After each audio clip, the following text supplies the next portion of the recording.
So hey anime fans. The series name is What If Naruto Got Harem with Star Wars. So let's start the series. Rift in the sky. The air tasted of lightning and pine resin. Boruto's lungs burned with it, each breath scraping like gravel in his throat. His fingers, gloved and cracked from 3 hours of pursuit, were numb around the kunai. Not from cold, the late spring evening was warm, humid, but from the vibrating, unnatural energy that had seeped into the forest like poison. Left flank. Sarada's voice, sharp and clear, cut through the twilight gloom. It's doubling back. Boruto didn't question. He pivoted, feet scattering damp leaves and soft moss, and threw himself into the shadows between 2 ancient oaks. His eyes, the damn Jugen that had activated without his consent half an hour ago, pulsed with a cool, unwelcome light. Through it, the world wasn't trees and dirt, it was a neon blue latticework of chakra pathways. The trees glowed with a faint, greenish life force. The insects humming in the air were tiny, blinking motes. And their target. It was a scar on the visual field. The Otsutsuki scout, they'd taken to calling it Voidwalker in the frantic mission briefing, didn't have chakra networks. It had absences. Negative space in the shape of a tall, willowy humanoid. Where it moved, the natural chakra of the forest dimmed, sickened. It smelled like ozone and something subtler, like the static after a television turns off. Boruto landed in a crouch, his muscles coiling. 10 meters ahead, Kawaki emerged from the brush, his right arm already morphed into a stark, black and red blade. His face was a mask of pure, simmering hatred. Typical. Quit dancing around it. Kawaki snarled, not at the creature, but at Boruto. We pin it down or this whole forest gets drained. The Voidwalker turned its head. It had no discernible face, just a smooth, pearlescent shell where features should be, reflecting the dying orange light of the sunset in nauseating swirls. From its torso, 2 slender, jointless appendages unfurled, tipped with points darker than midnight. It spoke. Not with a mouth, but directly into their minds. The voice was the sound of glaciers cracking, translated into language. Convergence is near. The seed hungers.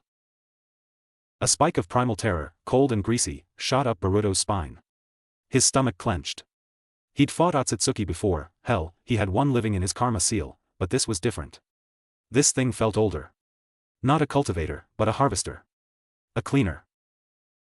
Shut up. Boruto yelled back, more to drown out the psychic intrusion than anything. He formed the hand signs, ram, boar, horse, with practiced speed. Wind style, gale palm.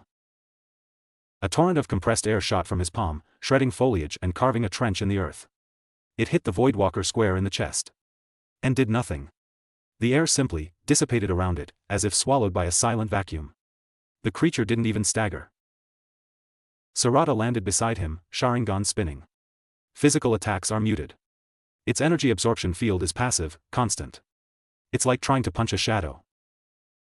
Great analysis, Boruto grunted, sweat tracing a line down his temple. Got a plan that isn't a book report?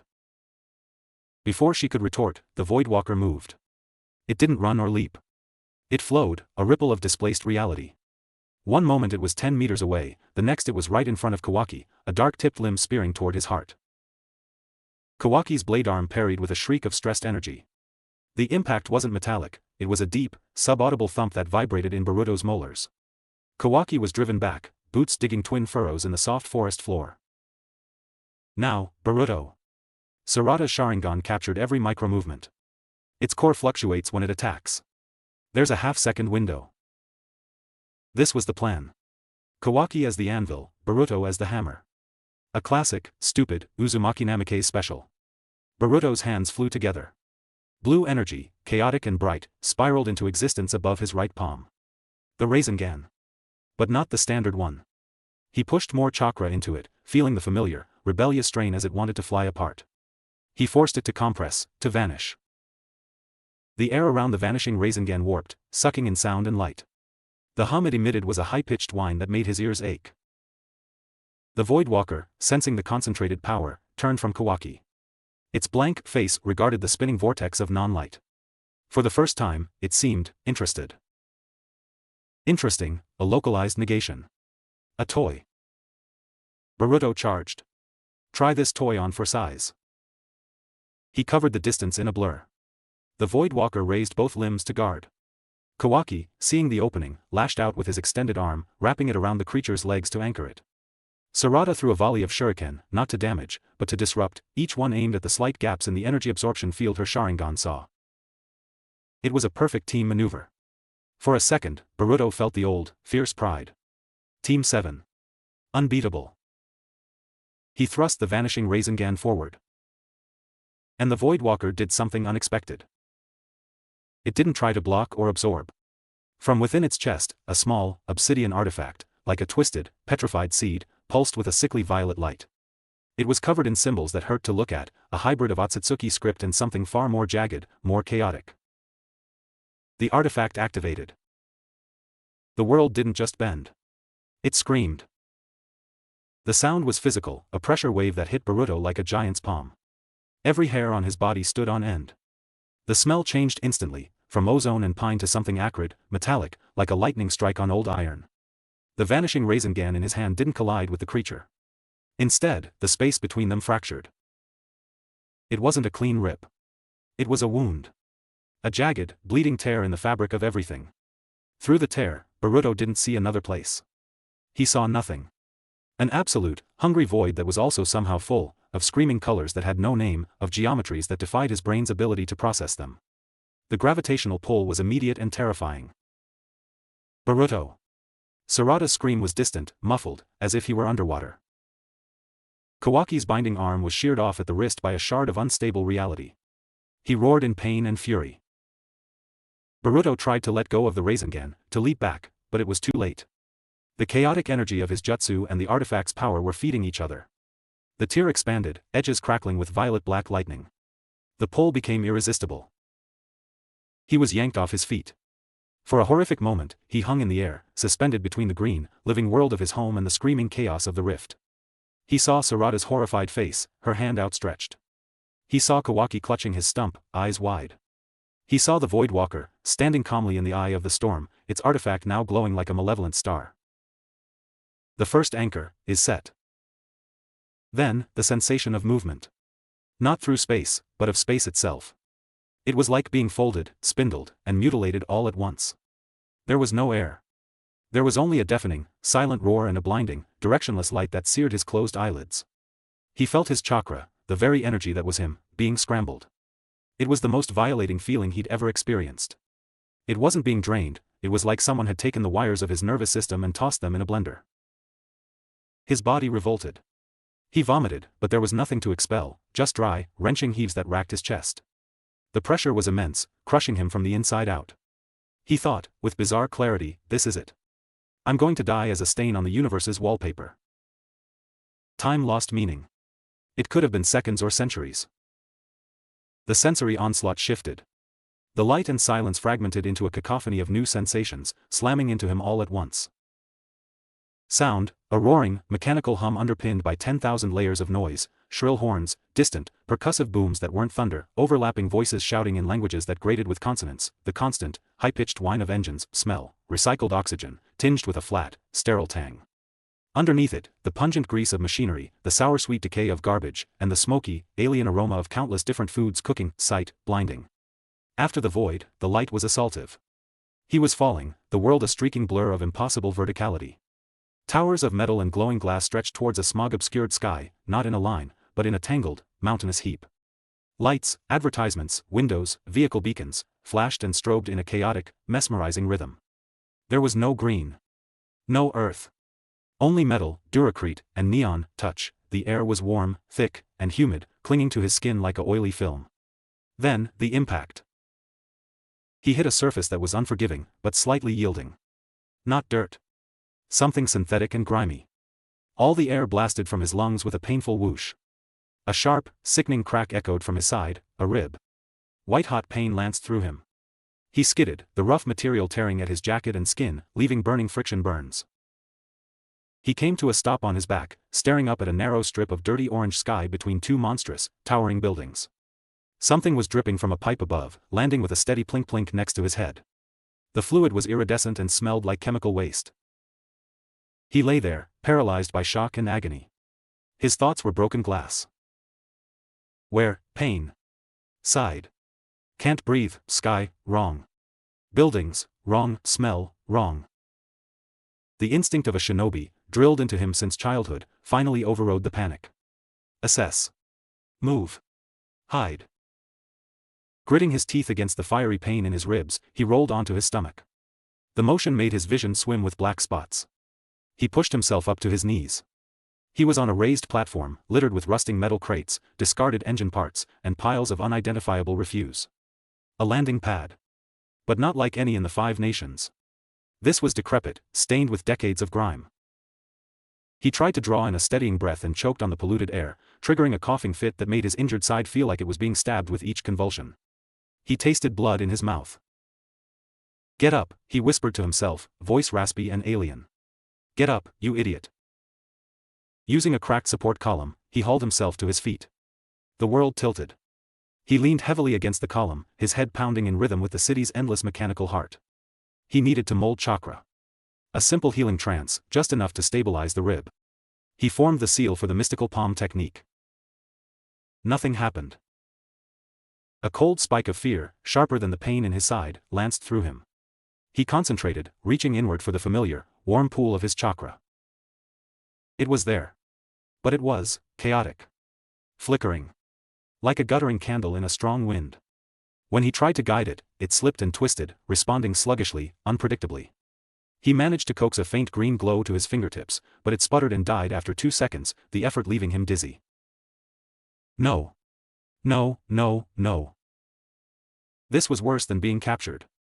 This was being neutered. A shinobi without reliable chakra was a bird without wings. A guttural voice shattered his spiraling terror. Hey! What the hell you think you're doing on my pad? Boruto jerked his head up. A tall, thin alien with green, mottled skin, large black eyes, and a quivering, short snout was stomping towards him. A Rodian, though Boruto had no name for the species. The alien was wearing stained coveralls and held a heavy wrench in one 3-fingered hand. It looked furious. You crash on my property. You wreck my merch, the Rodian screeched, pointing the wrench at a now crumpled crate Boruto had landed on. You pay 500 credits. Now. Credits? Panic morphed into a defensive, arrogant anger. It was a familiar mask. Back off. Boruto snapped, pushing off the column and standing as straight as he could. I don't know what you're talking about, but I'm leaving. He tried to walk past the Rodian. A strong, surprisingly fast hand clamped on his shoulder. You not go nowhere. Adrenaline surged. Training took over. Boruto dropped his weight, twisted, and drove his elbow into the Rodian's midsection. It was a basic taijutsu move, designed to break a hold. The Rodian grunted, more in surprise than pain, and staggered back. Its large eyes widened. You fight, huh? Big mistake. It swung the wrench. The movement was telegraphed, slow. To Boruto, who had sparred with the likes of Rock Lee's son, it was pathetic. He ducked under the swing, stepped inside the alien's guard, and delivered a sharp, precise palm strike to its sternum. The Rodian wheezed, dropping the wrench, and collapsed to its knees. Boruto stood over it, breathing hard, pain flaring with each breath. The victory felt hollow and strange. This wasn't a ninja. This was just some angry guy. The absurdity of it almost made him laugh, but it came out as a pained gasp. The sound of the scuffle, however, had drawn attention. From the shadows of the surrounding alleyways, more figures emerged. A burly human with a scarred face and a cybernetic eye. A Twi'lek with blue skin and a cruel smile, twirling a vibroknife. 2 more Rodians, these ones armed with what looked like crude pistols. Looks like Jax found a lively one, the human rumbled, his voice like grinding stones. Looks like he found us some bonus creds, the Twi'lek corrected, her eyes scanning Boruto's torn but distinct shinobi attire. Outlander gear. Might be worth something. They fanned out, surrounding him. Boruto's mind raced. 4, maybe 5 opponents. In his normal state, it would be a trivial exercise. Now, with scrambled chakra and a broken rib, it was a death sentence. He couldn't use substitution. He couldn't use clones. He had only taijutsu and desperation. He fell into a defensive stance, ignoring the protest from his side. Stay back, he warned, his voice low. The human chuckled. Feisty. I like that. They attacked as one. The fight was a brutal, awkward scramble.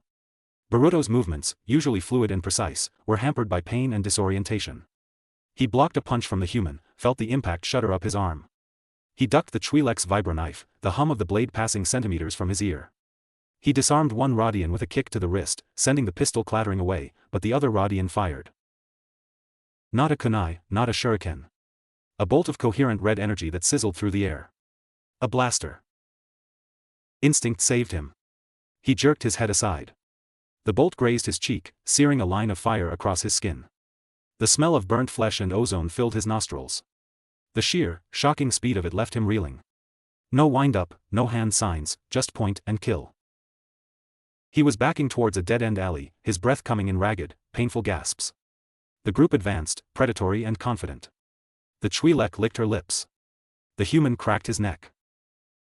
Fear, pure and undiluted, washed over Boruto. Not the fear of a tough opponent, but the fear of dying in a filthy alley, in a place whose name he didn't know, for no reason at all. The frustration, the helplessness, the alienness of it all crested into a silent scream in his mind. His eyes began to ache. A deep, throbbing pain behind his sockets. The Jugen, reacting to his extreme distress and the ambient, strange energy of this place, activated on its own. The world shifted again. The latticework of chakra he was used to seeing was gone. Instead, he saw everything. Every being, every machine, every flickering light, even the grimy Duracrete, they were all connected by a shimmering, living tapestry of energy. It was vast, beautiful, and terrifying. It flowed, pulsed, intertwined. He could see the weak, flickering energy of the thugs, the brighter, humming lines in the buildings, the searing rivers of power from the passing speeders in the sky lanes above. It was too much. The information overload was a white-hot spike driven directly into his frontal lobe. He cried out, clapping his hands to his head as a migraine of epic proportions exploded behind his eyes. He stumbled, vision blurring with tears of pain. The thugs paused, confused by his reaction. "What's wrong with his eyes?" one of the Rodians muttered, pointing. "They're all white and glowy." "Weird mutation." "Doesn't matter," the human said, raising his own blaster. "Just stun him and strip the body." The blaster barrel pointed directly at Boruto's chest. He was helpless, crippled by the visual onslaught. "That's far enough." The new voice was calm, weathered, and carried a quiet authority that didn't need to shout. It came from the mouth of the alley. A man stood there. Human, in his late 50s, with short-cropped, steel-gray hair and a face that had seen too much sun and too many hard decisions. He wore simple, grease-stained mechanic's coveralls. In his hands, he held not a blaster, but a long, industrial stun baton, its ends crackling with blue electricity. The thugs turned. The human sneered. "Old man Rook. This ain't your business. Go back to your junk shop." The man, Rook, didn't move. His eyes, a faded blue-gray, scanned the scene, taking in Boruto's pained stance, the activated Jugen, the surrounding gang. His expression was one of profound, weary resignation, as if he'd been hoping to avoid this very moment for years. "The kid's coming with me," Rook said, his tone leaving no room for argument. "You've had your fun. Walk away." The Twi'lek laughed. "Or what? You'll give us a tune-up?" Rook sighed, a sound like a heavy door closing. "Or you'll have a very bad day." He moved. It wasn't like Boruto's speed, or a shinobi's shunshin. It was economical, precise, and utterly predictable to Rook, yet completely unpredictable to the thugs. He didn't seem fast, but he was always where he needed to be. He stepped inside the swinging arm of the lead human, the stun baton tapping lightly on his wrist. There was a crackle and a yelp as the man's muscles seized. Rook pivoted, his elbow catching the Twi'lek in the diaphragm as she lunged with the knife. She folded with a whoosh of expelled air. A sidestep, a low sweep that tripped a Rodian, and a sharp, downward tap with the baton on another shoulder, dropping him like a sack of rocks. It was over in 6 seconds. No wasted motion. No flashy techniques. Just a brutal, efficient understanding of angles, momentum, and pain points. It was like watching his dad use the flying thunder god without the teleportation. A predictive certainty. The remaining thug, the one with the cybernetic eye, backed away, hands raised. "All right, Rook. All right. He's yours. Crazy old fool." Rook didn't acknowledge him. He deactivated the stun baton, clipped it to his belt, and walked over to Boruto, who was still hunched over, one hand against the alley wall, the other pressed to his pounding forehead. The Jugen was fading, the overwhelming tapestry of energy receding, leaving only the grim, ugly reality of the alley. Rook looked down at him, his expression unreadable. Up close, Boruto could see fine lines around his eyes, the calluses on his hands, a faint, old scar tracing his jawline. You, Rook said, his voice low, are a walking trouble magnet. And you're about to pass out from pain and psychic shock. Boruto tried to muster a defiant glare. It came out as a pained squint. Who are you? The guy who's saving you from becoming a footnote in a Naruto gutter, Rook replied. He glanced at the moaning thugs, then back at the sky, as if expecting something worse to descend. Come on, kid. Unless you want to be scrap. And try not to vomit on my boots. They're the only pair I have. He offered a hand. It wasn't gentle, but it was steady. Boruto, his world shattered, his power crippled, and with no other options, looked at the hand, then at the stranger's weary face. With a final, agonized glance at the orange, alien sky, so far from Konoha's blue, he took it. The grip was strong, and pulled him firmly away from the alley, and into the roaring, neon-soaked bowels of a galaxy he was never meant to see. Chapter 2, The Broken Jedi and the Smuggler. The world resolved in layers, each one more unpleasant than the last. First was the pain. A deep, throbbing ache in his right side, synchronized with his heartbeat. A sharper, stinging burn across his left cheek where the blaster bolt had grazed him. A dull, persistent throb behind his eyes, the ghost of the Jugon's overload. Second was the smell. Engine grease, sharp and petroleum-heavy. Ozone from cheap electronics. Something earthy and bitter, a strange tea. Underneath it all, the pervasive, metallic tang of recycled air, but here it was warmer, carrying the scent of old synth leather and dust. Third was the sound. The distant, omnipresent hum of the cityscape was muffled here, but still present, a bass note in the walls. Closer, the sporadic tick-tick-tick of a cooling pipe, the low burble of a percolator, and the soft, methodical rasp of cloth on metal. Boruto opened his eyes. He was lying on a low, worn couch upholstered in a hideous orange-brown fabric. A thin, scratchy blanket was draped over him. The ceiling was low, made of riveted metal panels stained with ancient water marks. Glow panel strips cast a sterile, white light over a cramped living space that was less an apartment and more a storage closet that had learned to accommodate a human. Every surface was occupied. Shelves bowed under the weight of disassembled droid parts, tangled wires, and components Boruto couldn't begin to name. A small cooking unit was buried under datapads and toolkits. In the center of the room, on a floor worn smooth by countless footsteps, sat a low table. On it lay the source of the cleaning sound. The man from the alley, Rook, was meticulously field stripping a heavy blaster pistol. His movements were fluid, practiced, almost meditative. He didn't look up. Your breathing changed 60 seconds ago, Rook said, his voice a dry rumble. Took you long enough. Concussion protocol says you should stay lying down.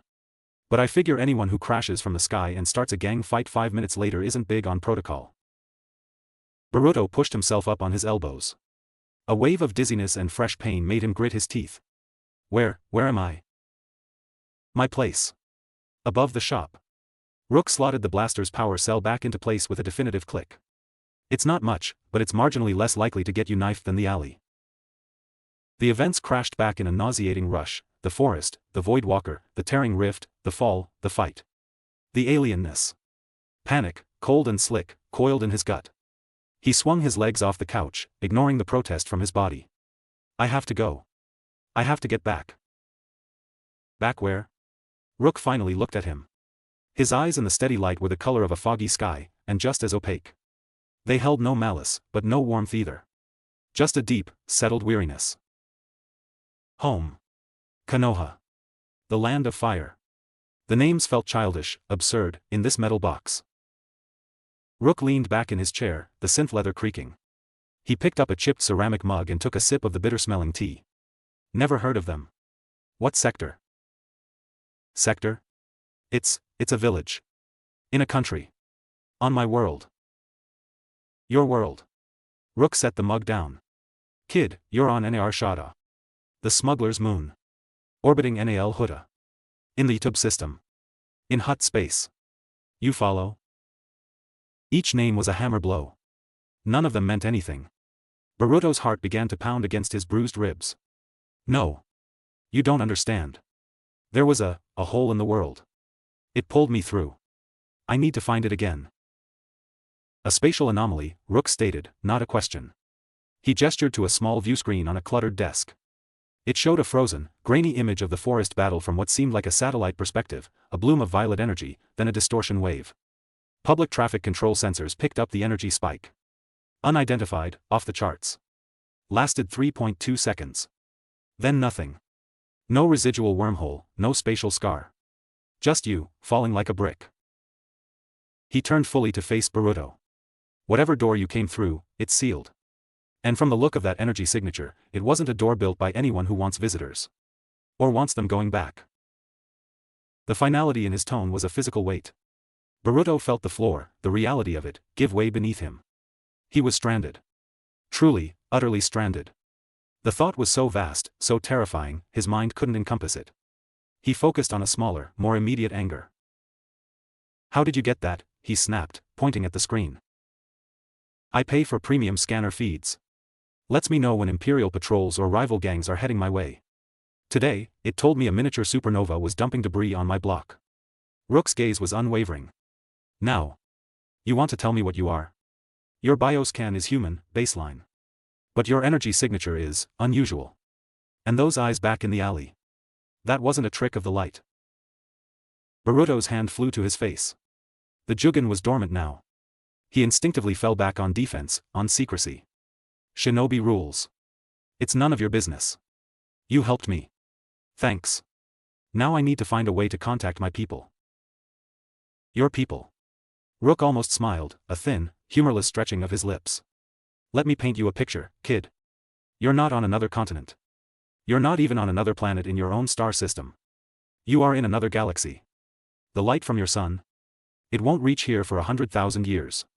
Your people might as well be a fairy tale.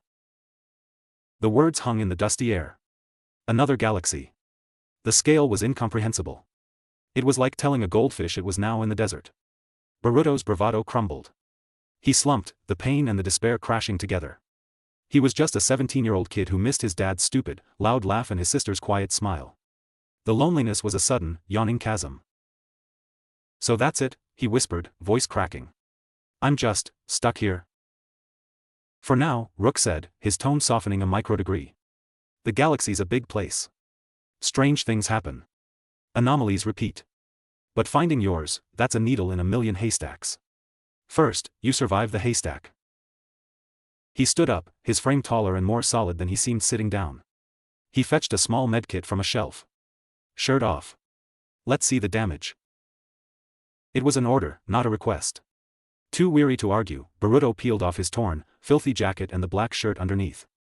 The skin over his ribs was an ugly palette of purple and red. Rook's calloused fingers probed with a surprising gentleness. Cracked, maybe too. Not displaced. You were lucky. He sprayed a cold, numbing mist from a canister over the area. The relief was instant. Next, he cleaned the blaster burn on Boruto's cheek with a stinging antiseptic and applied a clear synth-flesh patch. This'll hold. Don't pick at it. As he worked, Boruto studied him. The man moved with the quiet efficiency of a medic, or a soldier.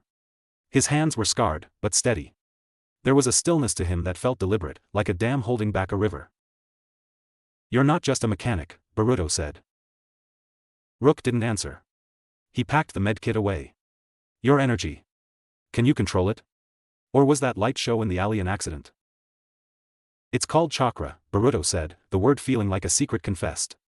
It's my inner energy. I can mold it to do things. But here, it's messed up. Flickery. Chakra. Rook tested the word. Internal energy manipulation. Interesting. What kind of things? Boruto hesitated, then held out his hand. Concentrating through the pain and the strange, staticky feeling in his chakra coils, he tried to form the simplest of jutsu, a tiny ball of light. The chakra sputtered, flickered green, then blue, then died. He growled in frustration. It's like trying to grab smoke, he muttered. Rook watched intently. It's fighting the ambient energy field. This galaxy has one of its own. We call it the Force.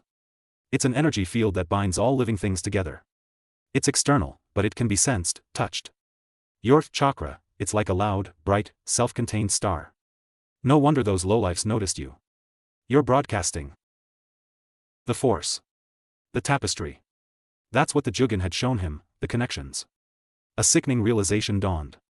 That thing I fought, the Void Walker. It was draining chakra. But if the Force is in everything here, Then it's a predator in an all-you-can-eat diner, Rook finished, his face grim. He walked to the view screen and tapped a few keys. A news feed flickered to life, a tired-looking Twi'lek anchor speaking basic. Continuing mystery in the Outer Rim. The mining colony on Dimir Prime remained silent, 48 hours after all communication ceased. A Republic scout ship sent to investigate reported no signs of life, but detected anomalous energy readings. Speculation points to a possible pirate bioweapon or a reactor meltdown. Security footage recovered from the colony's perimeter, warning, graphic content. The screen switched to a shaky, grayscale video. It showed a dim mining tunnel. A human miner was running, his face a mask of terror. From the shadows behind him, something moved. It was blurry, but Baruto saw the familiar, willowy outline, the too smooth movement. A dark limb lashed out, touching the miner's back. The man didn't scream, he stiffened, then collapsed, his body shriveling in seconds, as if all moisture and life were violently sucked away. The creature then seemed to absorb the drifting, ghostly energy, chakra, force, it was all the same to it, leaving behind a desiccated husk. Baruto's blood ran cold. It was here. The Void Walker. Or something like it. Harvesting. Rook froze the image. His knuckles were white where he gripped the edge of the desk. All color had drained from his face. The weary calm was gone, replaced by a stark, raw horror Baruto recognized, the look of someone seeing a ghost from their worst memory. "That's not a pirate," Rook whispered, more to himself than to Baruto. That's a death I've seen before. But not like this. Never so, clean." "You know what it is?" Baruto asked, standing up. "I know what it feels like," Rook corrected, his voice tight. "That draining. That absolute negation of life. It's a Sith technique. A forbidden one. But this is different. Worse." He turned to Baruto, his eyes blazing with a sudden, intense focus. "Your arrival. That creature. They're connected. You said it had an artifact?" "A black seed. It made the rift." "It's creating anchors," Rook said, the pieces clicking together in his mind. "Tearing at the fabric. For what? A larger invasion? A harvest?" He ran a hand over his face. "This is Jedi business. Republic business." Jedi? Baruto remembered the word from old folk tales Shikamaru sometimes referenced about guardian monks. Before Rook could answer, the heavy metal door to the apartment hissed open with a shriek of protesting gears. A woman stood in the doorway, silhouetted by the garish neon from the walkway outside. She was a Twi'lek, her skin a deep, vibrant green. She had sharp, intelligent features and wore practical, scuffed spacer's gear, a worn leather vest over a gray shirt, cargo pants, and heavy boots. 2 sleek blaster pistols were holstered at her thighs. In her arms, she carried a bulky, oily repulsor lift generator.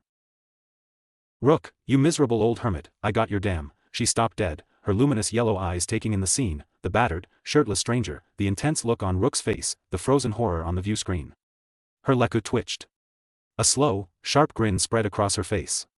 It was not a friendly expression. Well, she purred, dropping the generator with a heavy thud that made the floor vibrate. She leaned against the doorframe, crossing her arms. "I leave for a week and you've picked up a stray. And a young, shirtless one at that. Business slow, or are you starting a new service?" Her voice was a melodic contralto, laced with sarcasm and a core of street-smart steel. Baruto felt himself flushing and quickly grabbed his shirt, wincing as he pulled it on. "Teresa," Rook said, his tone returning to its usual weary flatness, though a hint of exasperation bled through. "This isn't what it looks like." "It never is with you," Teresa said, sauntering in. She smelled of engine exhaust, blaster residue, and something spicy sweet. She circled Baruto like a hawk bat inspecting new carrion. "Huh. Human. Nice cheek work. Fresh. So, who's the kid? A debtor? A long-lost son you forgot to mention? A particularly dumb bounty hunter?" "I'm not a kid," Baruto snapped, his pride stung. "I'm Baruto Uzumaki."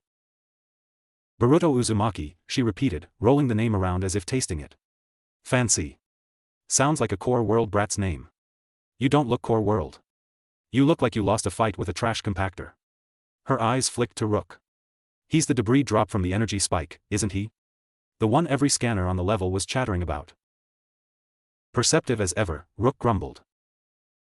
"So what's his deal? And why does he look like he's seen a ghost?" She nodded towards the frozen screen. Baruto, tired of being talked about, stepped forward. "That thing on the screen. It's from my world. It followed me, or I followed it. It's killing people. We have to stop it. Teresa barked a laugh. It was a short, sharp, humorless sound. We? Honey, I just deliver parts. I don't do stopping interdimensional monsters. That sounds like a great way to get dead, or worse, unpaid. She looked at Rook. You're not actually buying this, are you? He's clearly concussed and telling space fairy tales. Rook was silent for a long moment, staring at the image of the drained miner. The weight of decades seemed to settle on his shoulders. The energy signature from his arrival matches the residual traces from Dimer Prime, he said quietly. It's the same phenomenon. And the creature. I've felt that signature before. On Geonosis. During the war. The word war hung in the air, capitalized. Teresa's smirk faded. She knew that tone. Rook. He's not lying, Teresa, Rook said, finally looking at her. And this isn't a local problem. If that thing is creating stable rifts, it's not just mining colonies at risk. It could rip a hole under Coruscant itself. Or Nar Shaddaa. Teresa's Leku coiled tightly. She hated it when he was right about scary things. So what's the play? Call the Republic? The Jedi? Oh wait, she said, her voice dripping with faux sympathy, you're not exactly on speaking terms with the Temple, are you?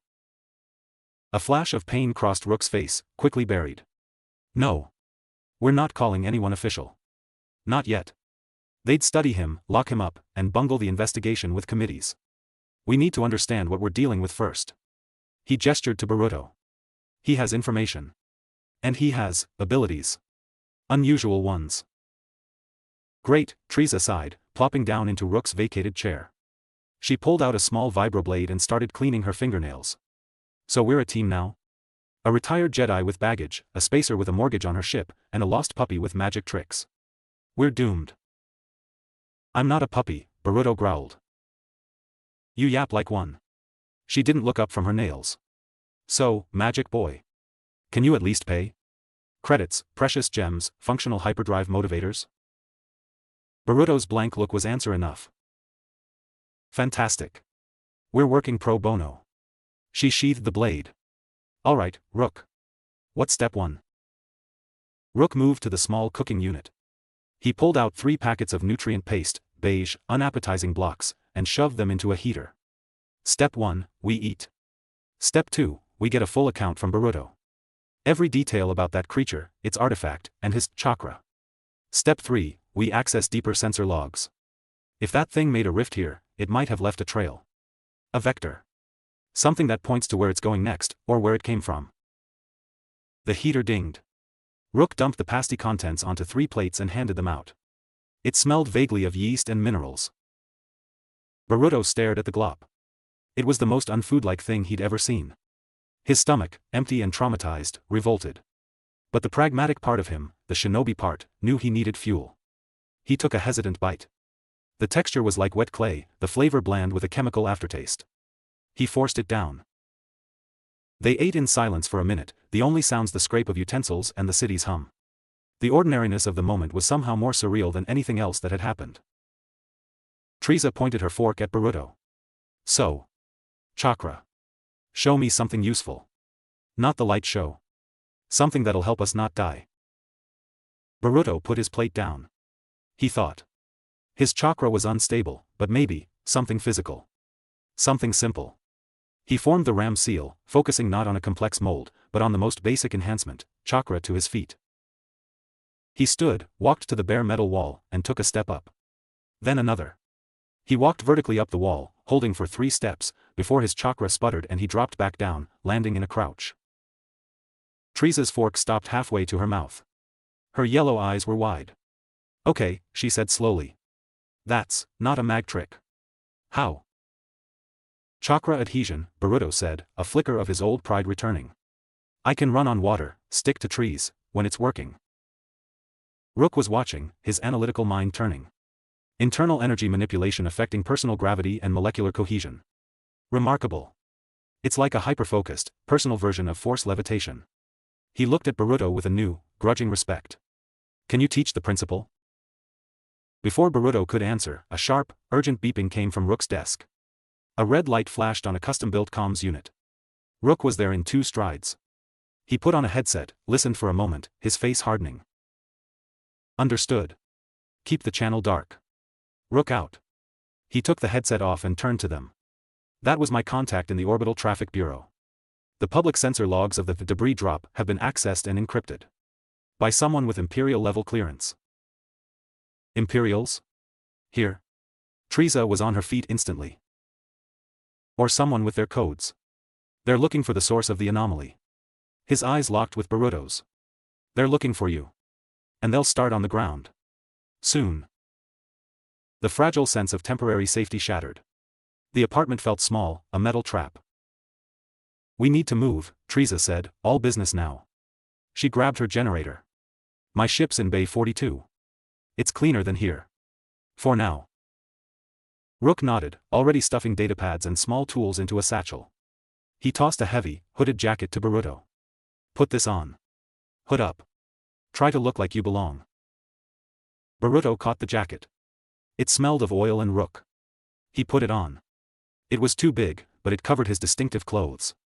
The reality of being hunted, in this alien place, by unknown forces, settled into his bones. It was a familiar feeling, but the context made it terrifyingly new. Where are we going? He asked, his voice steadier than he felt. Rook slung the satchel over his shoulder. He picked up the blaster pistol he'd been cleaning and checked the charge. Somewhere with better data. And fewer questions. He looked at the frozen image of the creature one last time, and a cold fire ignited in his weary eyes. We're going to find out where that thing is headed. And we're going to get there first. Teresa cracked her neck. All right, puppy. Stay close, do what we say, and try not to glow. Let's see if your magic can keep up with a real galaxy. She hit the door release. The cacophony of NAR Shada, the roar, the smells, the blinding light, swarmed back in. Baruto Uzumaki took a deep breath of the foul, recycled air, felt the ghost of his chakra flicker in his veins, and followed them out of the dim sanctuary and into the roaring, neon heart of the unknown. Chapter 3, The Ghost in the Machine. The journey to Bay 42 was a descent into a deeper, more visceral level of hell than the upper landing pads. Rook led them through a labyrinth of maintenance corridors, steam-filled vents, and narrow catwalks that groaned underfoot. The air grew thicker, hotter, saturated with the stink of fungal decay, industrial solvent, and the overwhelming, sweet-rotten odor of 1,000 species waste processing. The light was a sickly, intermittent yellow from flickering glow strips, casting long, dancing shadows that felt predatory. Baruto's senses, already raw, were under constant assault. His hearing, trained to pick out a kunai's whisper in a forest, was rendered useless by the cacophony, the hiss of pneumatic doors, the shriek of grinding metal from unseen factories, the distant, rhythmic thump-thump-thump of a giant reactor heart. He walked with his hood pulled low, mimicking Rook's economical, alert gait and Teresa's confident swagger, feeling like a child playing dress-up in a nightmare. Twice, they had to freeze in the shadows as patrols passed, not Imperial stormtroopers, but private security for the Hutt cartel that controlled this sector, Gamorrean snuffling and hefting axes, and Nikto guards with scarred faces and heavy blaster rifles. Rook's hand would hover near his concealed blaster, his body utterly still. Teresa would become a statue, her leku coiled tight. Baruto held his breath, his chakra instinctively pulling inward, making him feel small and cold. Almost there, Teresa muttered, after the second patrol faded. Bay 42's a graveyard. We'll have privacy, at least. Smells worse than a Hutt's bathwater, but it's quiet. She wasn't wrong. Bay 42 was a vast, echoing chamber at the very edge of the port superstructure. Most of the docking clamps were empty or held skeletal husks of long derelict ships.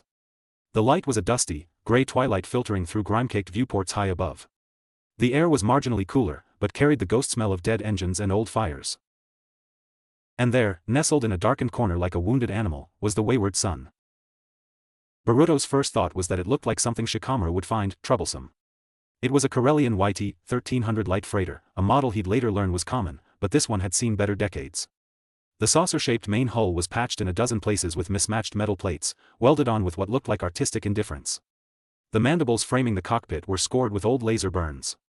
The paint, which might have once been gray, was now a mottled tapestry of rust, scorch marks, and a faded, flaking symbol on the port side that might have been a stylized sun. One of the rear sublight engines had a hastily applied carbon scoring patch. Teresa saw his expression. Don't judge her by her coveralls, kid. She's faster than she looks, and her transponder's cleaner than a Chandrilan monk's conscience. Mostly. She punched a code into a rusted keypad by the lowered ramp. With a protesting whine of strained hydraulics and a puff of black smoke, the ramp extended, hitting the deck with a jarring clang. The interior yawned open, dark and smelling of warmed electronics, lubricant, and the distinct, tangy odor of Teresa's spiced tea. "Home sweet home," she said, not without affection, and strode up the ramp. The interior was a cluttered, lived-in cave. Conduits and wires snaked across the ceiling. Every flat surface in the central lounge area was covered with navigational charts, discarded protein bar wrappers, toolkits, and odd trinkets from a dozen worlds. A worn Dejeric hologame table sat dormant in one corner. The air filtration system wheezed like an asthmatic bantha. "Rook, get the secondary power online." "I'll run a pre-flight stealth diagnostic," Teresa ordered, already moving towards the cockpit. "Puppy, don't touch anything. Especially the shiny things. Or the drippy things." Naruto stood awkwardly just inside the hatch, the metal deck vibrating faintly under his boots from some deep, idling system. Rook brushed past him, heading towards an engineering panel. "Make yourself useful. There's a ration locker in the galley. Bring us 3 hydration packs. We need to be alert." The galley was a closet with a food synthesizer and a small conservator. Naruto found the packs, silvery pouches with a tube, and brought them back to the lounge. Rook was on his knees, a access panel open, his hands deep in a nest of colorful wires, a hydrospanner clenched in his teeth. Teresa's voice floated from the cockpit, a stream of creative curses directed at a stubborn azimuth compensator. Naruto sat on a corroded acceleration couch, the material cracking under him. He sipped the hydration pack. The water was tepid and tasted faintly of plastic. The reality of his situation closed in, more oppressive than the ship's walls. He was inside a machine he didn't understand, with people he didn't know, hiding from forces he couldn't comprehend, all to hunt a monster that had chased him across reality itself. The despair was a cold stone in his chest. He saw Sarada's determined face, Kawaki's scowl, Himawari's bright smile. Were they searching for him? Did they think he was dead? The thought of his dad's face, the way it would look if he got that news, was a physical pain. Your energy just spiked again. Sadness. Fear. Rook's voice came from the floor, muffled by the panel. He hadn't even looked up. You're broadcasting, kid. In this galaxy, that's a liability. You need to learn to shield. To feel the force around you and let it absorb the noise. Naruto wiped angrily at his eyes. I don't want to feel the force. I want to feel my own chakra working right. I want to go home. Rook slid out from under the panel, sitting up and wiping grease on his coveralls. He took the hydrospanner from his mouth. I know the feeling. After the war, everything felt wrong. The force felt like a phantom limb, aching and gone. My own skills, rusted. He looked at Naruto, not with pity, but with a hard-earned recognition. You have 2 choices. You can sit there and let the wrongness break you. Or you can use what you have, broken as it is, and adapt. Your chakra is part of you. It's not gone. It's just speaking a different language here. You have to learn to translate. How? The question was torn from him, desperate. First lesson, stop trying to force it. You're trying to blast a river through a desert. Feel for the water table instead. Rook gestured vaguely around them. Close your eyes. Don't try to mold chakra. Just listen. Not with your ears. With whatever sense that eye of yours uses. Naruto was skeptical, but he had nothing to lose.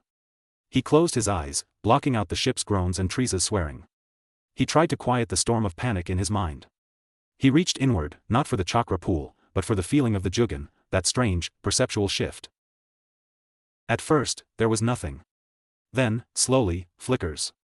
Not the overwhelming tapestry of the alley, but faint impressions. He felt the steady, hot pulse of the ship's reactor, like a sleeping beast's heart. He felt the frantic, skittering energy of a faulty motivator somewhere to his left. He felt the calm, deep, weary glow that was Rook, a light that was dimmed but unwavering. And from the cockpit, a bright, sharp, kinetic spark that was Teresa, all clever edges and survival instinct. And beyond the ship's hull, a vast, humming ocean of interconnected life and machine. It was quieter here in the graveyard, but it was there. The force.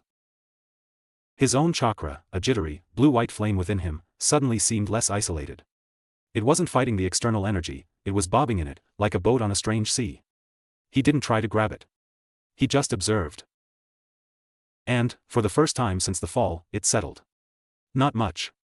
But the frantic flickering steadied into a slow, rhythmic pulse. He opened his eyes. Rook was watching him, a faint, approving nod in his eyes. Better. You're a quick study. That's the foundation. Sensing is the first step to control. And control is the step to not getting us all killed. A sudden, louder curse from the cockpit. Rook! Get in here. You need to see this. They exchanged a look and hurried forward. The cockpit was a snug nest of faded chairs, cracked control yokes, and dozens of aftermarket displays flickering with data. Teresa was hunched over the main sensor array, her green fingers flying across the keys. A star map was pulled up, and a single, blinking trajectory line was overlaid upon it. I was running the deep diagnostic, scrubbing our logs in case the imps slice us, she said, her voice tight. And I found a ghost in the machine. A data packet. Encrypted, buried in a tertiary buffer.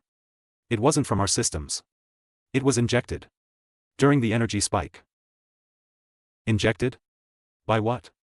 Rook leaned over her shoulder. By your Voidwalker, or its little artifact, I'd bet my other engine, Teresa said. She tapped a command. The data packet unscrambled. It wasn't text or coordinates. It was a single, repeating, complex energy signature waveform, and a fragment of audio. Or something like it.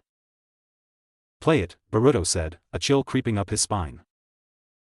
Teresa hit a key. A sound filled the cockpit. It was layered, horrible. The grinding, glacial voice of the Voidwalker, convergence. Morta Prime, the tomb awaits the key. Underneath it, another voice, distorted by time and agony, a human voice screaming a warning, the Sith, the harvest, it's not a temple, it's a larder. The coordinates are. The transmission cut into static. The waveform on the screen pulsed in time with the voices. It was a match, 97%, for the energy signature from Dimer Prime and Naruto's arrival spike. Morta Prime, Rook breathed. His face had gone ashen. I know it. Outer Rim. Uninhabited. Or it was. It was rumored to be an ancient Sith burial world. A place of bad memories.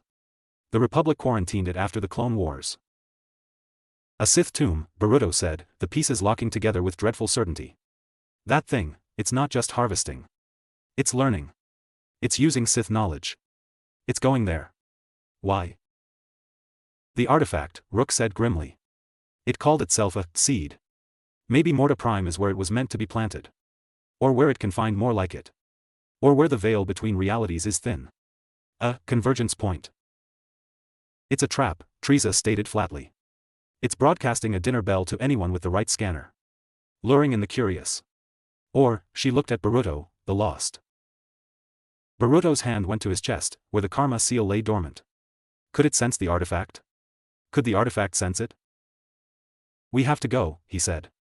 His voice didn't sound like his own. It was harder. Colder. The fear was still there, but it was being forged into purpose. It's heading there. It's the only lead I have. To stop it, and maybe to find a way back. Rook stared at the pulsing coordinates on the screen.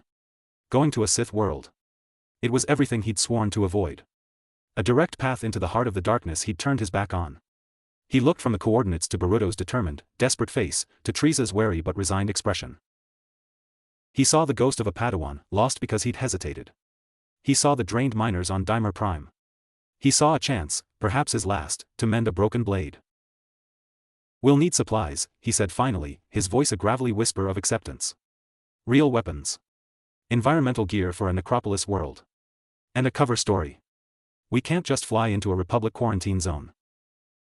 Teresa let out a long, slow breath. Okay. So we're really doing this. Stalking a dimension-hopping monster to a Sith zombie planet. My creditors are gonna love this. She started punching calculations into the navicomputer. I know a guy in the Coachell system. Runs a salvage operation. He can get us what we need. No questions asked, for a price. What price? Naruto asked. Teresa gave him a sidelong glance. We'll worry about that when we're not about to be dissected by Imperials. Rook, plot the jump to Coachell. Quiet like. Puppy, she turned in her chair, her yellow eyes serious for once, you said you wanted to be useful. Lesson 2 starts now. This ship has a million moving parts. I need you to go to the rear cargo hold. There's a leaking coolant line behind the secondary power converter. The sealant gel and tools are in a locker on the port wall. Fix it. Naruto blinked. I don't know how. Figure it out, she cut him off, not unkindly. You learn by doing. And if you flood the hold with hypercoolant, we all freeze to death. No pressure. She turned back to her console, a faint smirk on her lips. Welcome to the crew. Rook gave him an almost imperceptible nod. It was a test. A way to channel the chaos, to contribute. Naruto stood there for a second, the weight of the galaxy on his shoulders, and now the threat of accidental death by spacecraft maintenance. The absurdity of it cut through the dread. A hysterical laugh bubbled in his throat, which he stifled. He made his way through the cluttered ship, finding the cargo hold. It was a mess of empty crates and webbing. He found the locker, the tools, and the ominous, glowing gel. He found the leaking line, a thin spray of iridescent blue fluid hissing from a joint. He knelt, tools in hand. His fingers, used to forming precise hand seals, felt clumsy with the spanner. He thought of Konoha's mechanics, of how they'd approach a problem. Observe. Understand. Apply force correctly. It wasn't so different from a jutsu. He closed his eyes for a second, not reaching for chakra, but for that new, quiet sense Rook had shown him. He felt the frantic, escaping energy of the pressurized coolant. He felt the solid, stubborn presence of the coupling. He opened his eyes, applied the sealant gel to the right spot, and tightened the coupling with a firm, measured torque.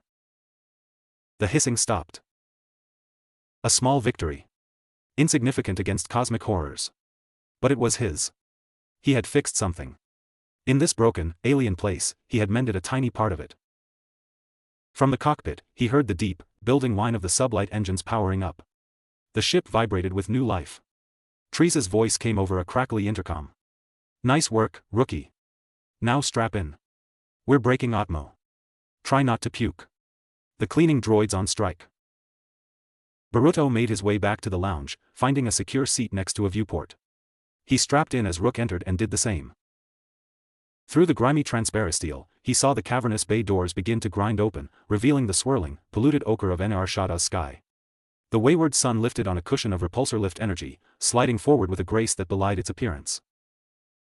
Then, with a sudden, gut-punching thrust from the engines, they shot forward into the chaos of the traffic lanes. Ships of all sizes zipped past, a hair's breadth from disaster. Naruto's knuckles were white on the armrests. This was 1,000 times more terrifying than running through tree branches. Teresa's voice was calm now, a pilot in her element. Clearing traffic. Plotting jump to hyperspace. Hold on to your teeth. Naruto saw the stars ahead, sharpening in the darkening sky. Then, Teresa pulled back on a lever. There was no sound.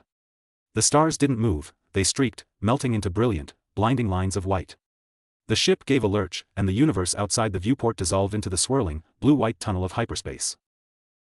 It was terrifying. It was beautiful.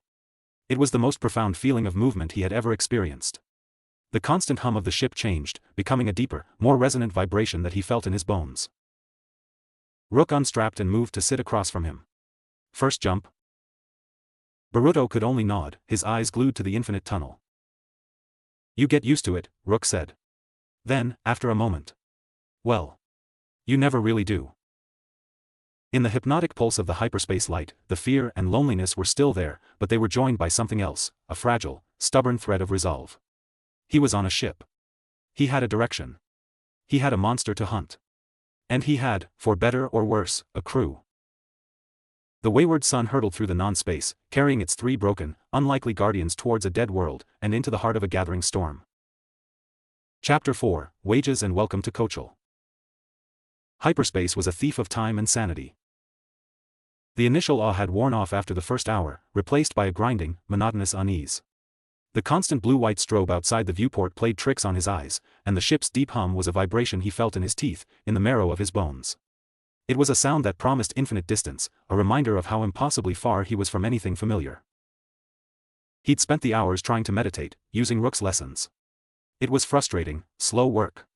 His chakra was calmer, but still felt like a muscle that had been pulled, usable, but screaming in protest at any complex movement. Rook had him performing simple exercises, extending his senses to identify specific components in the ship's machinery by their energy signature, or trying to predict the subtle shifts in the inertial dampeners. It was boring, meticulous, and utterly alien to the explosive, dynamic nature of ninjutsu. Teresa, meanwhile, was a whirlwind of activity. She'd disappear into the maintenance crawlspaces for hours, emerging covered in new smears of grease, muttering about flux capacitors and gyroscopic stabilizers.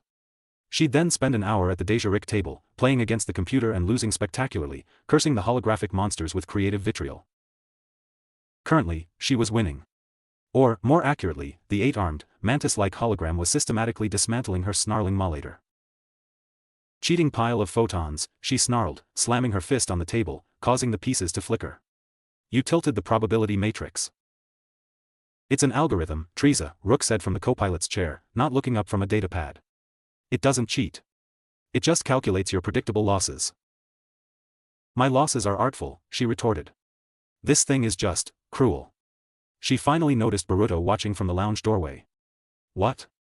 Never seen a woman have a healthy relationship with a game of chance. I've seen my friend Shikadai play shogi. He gets quiet. You get loud. Your friend sounds boring. She deactivated the game with a huff. Alright, prep time. We drop out of hyperspace in 20. Coachell's a rat's nest. Single habitable planet, but the real action is in the asteroid belt, scrapyards, refueling depots, black markets. We're heading to the nicest dump of them all, Sid's. Rook finally put his datapad down. Sid is an acquired taste. He's paranoid, greedy, and has the moral compass of a hungry minnow. But he's reliable, if your credits are good. Which ours aren't, Teresa finished. So we're trading. I've got a case of Corellian brandy, liberated from a Hutt's pleasure barge. Sid has a weakness. We trade for the heavy gear, atmosphere suits rated for toxic necropolis worlds, military-grade blaster rifles, macro binoculars, and, most importantly, a secondary NAV database with updated, unofficial charts of Morta Prime and its surrounding space. The official ones are blank after the quarantine. Boruto's stomach tightened. What are we trading me for? Teresa grinned. Your charming self. Not even Sid would take you. No, you're our wild card. Rook says you can move. Sid loves novelty. If things get tense, a little demonstration of your weird energy walking might smooth things over. Or give him a heart attack. Either works. The ship's alert chimed. Reversion in 5, Rook said, moving to the pilot's seat as Teresa joined him. Strap in, Boruto. This bit's bumpy. The drop from hyperspace was less a gentle stop and more a stomach-lurching tear. The blue tunnel collapsed into pinpricks of light that violently rearranged themselves into a starfield. Ahead of them, a dull red star burned, and silhouetted against it was a sprawling, chaotic tapestry of asteroids, some the size of mountains, others mere specks. Dozens of ships flitted between them, tiny fireflies in a giant's junk pile. Welcome to the scrapyard, Teresa said, her hands dancing over the controls. The wayward sun dove into the belt, threading between tumbling rocks with what looked like suicidal nonchalance. Boruto gripped his armrests, his heart in his throat. This piloting made the NR Shada traffic lanes look like a peaceful country road. They approached one of the larger asteroids. As they got closer, Boruto saw it was riddled with cavernous openings, some sealed with massive airlock doors, others glowing with internal light. Teresa aimed for a particularly shabby-looking dock, its identification beacon sputtering the letters Sid Salvage and Sundries in erratic basic. The ship settled onto the landing pad with a final shudder. The external sounds were muffled here, but he could hear the distant clang of metal on metal and the low roar of industrial smelters. Hoods up. Faces down. Let me do the talking, Teresa ordered, grabbing a heavy case from a locker. Rook nodded, pulling his jacket tight. Boruto followed suit, the fabric coarse against his skin. The airlock cycled with a hiss of equalizing pressure, and the ramp lowered. The smell hit Boruto first, a complex cocktail of ozone, hot metal, stale sweat, and something sickly sweet like rotting fruit. The docking bay was a cathedral of junk. Starship hulls in various states of dissection hung from chains. Stacks of dented droids reached towards the high ceiling. In the center, on a raised platform surrounded by a force field, a basilisk sat on a throne of welded-together cockpit chairs. Sid was huge, with 4 powerful arms. His leathery skin was the color of old motor oil, and one of his small yellow eyes was covered by a cracked optical lens. He wore a stained apron over his expansive belly and was currently using 2 hands to eat a dripping meat skewer, while another scanned a datapad, and the fourth idly picked at his teeth with a screwdriver. Teresa, he boomed, his voice like grinding gears. You're late. And you brought guests. I don't like guests. Guests are bill collectors, Jedi, or worse. They're with me, Sid. And they're buying, Teresa said, walking forward with a confidence that bordered on arrogance. She thumped the case down on a workbench in front of him. Corellian brandy, 42 vintage. From Gardulla's own cellar. Sid's working eye widened a fraction. He put down the skewer, wiped a hand on his apron, and popped the case open. He pulled out a bottle, holding it up to a dangling light. The amber liquid glowed. He uncorked it with a thumb, took a deep sniff, and a rumbling sound emanated from his chest that might have been pleasure. He took a swig directly from the bottle. Authentic, he grunted. All right. You have my attention. What do you want for the case? Teresa slid a datapad across the table. This list. Sid scanned it, his eye narrowing. Atmosphere suits, military rifles. Morta Prime charts. He looked up, his gaze shifting to Rook and Baruto. You're not treasure hunters. You're idiots. Or Jedi. He focused on Rook. You have the look. The quiet.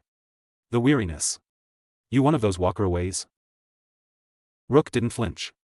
I'm a customer, Sid. Are you selling or philosophizing? Sid chuckled, a wet, unpleasant sound. Philosophy costs extra. This list, the brandy is a good start. Covers maybe half. The Morta charts alone are problematic. The Republic doesn't like people poking around their forbidden tombs. We're not with the Republic, Teresa said.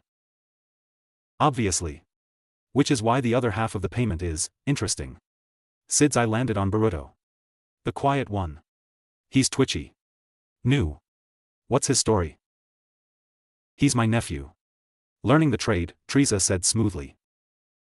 He doesn't look like you. Or smell like Spacer. Sid leaned forward, his bulk casting a shadow over them. I'll make a deal. The brandy, plus a demonstration. Of what? Rook's voice was edged with warning. Of whatever makes him special. You don't bring a kid to a place like this unless he's got a trick. I love tricks. He gestured with two arms to the cluttered bay. See that old GNK power droid in the far corner? The one with the bent antenna? Its motivator is fried. Standard repair requires taking the whole chest plate off. A 2-hour job. If your boy can fix it, or move it, or do something impressive without touching it in, say, 5 minutes, you get the list. Full. No extra charge. It was a test. A power play. Baruto looked at the droid, a squat, boxy thing about 30 meters away, half buried under a pile of corroded piping. Baruto, Rook said quietly, his eyes conveying a message, this is the wildcard moment.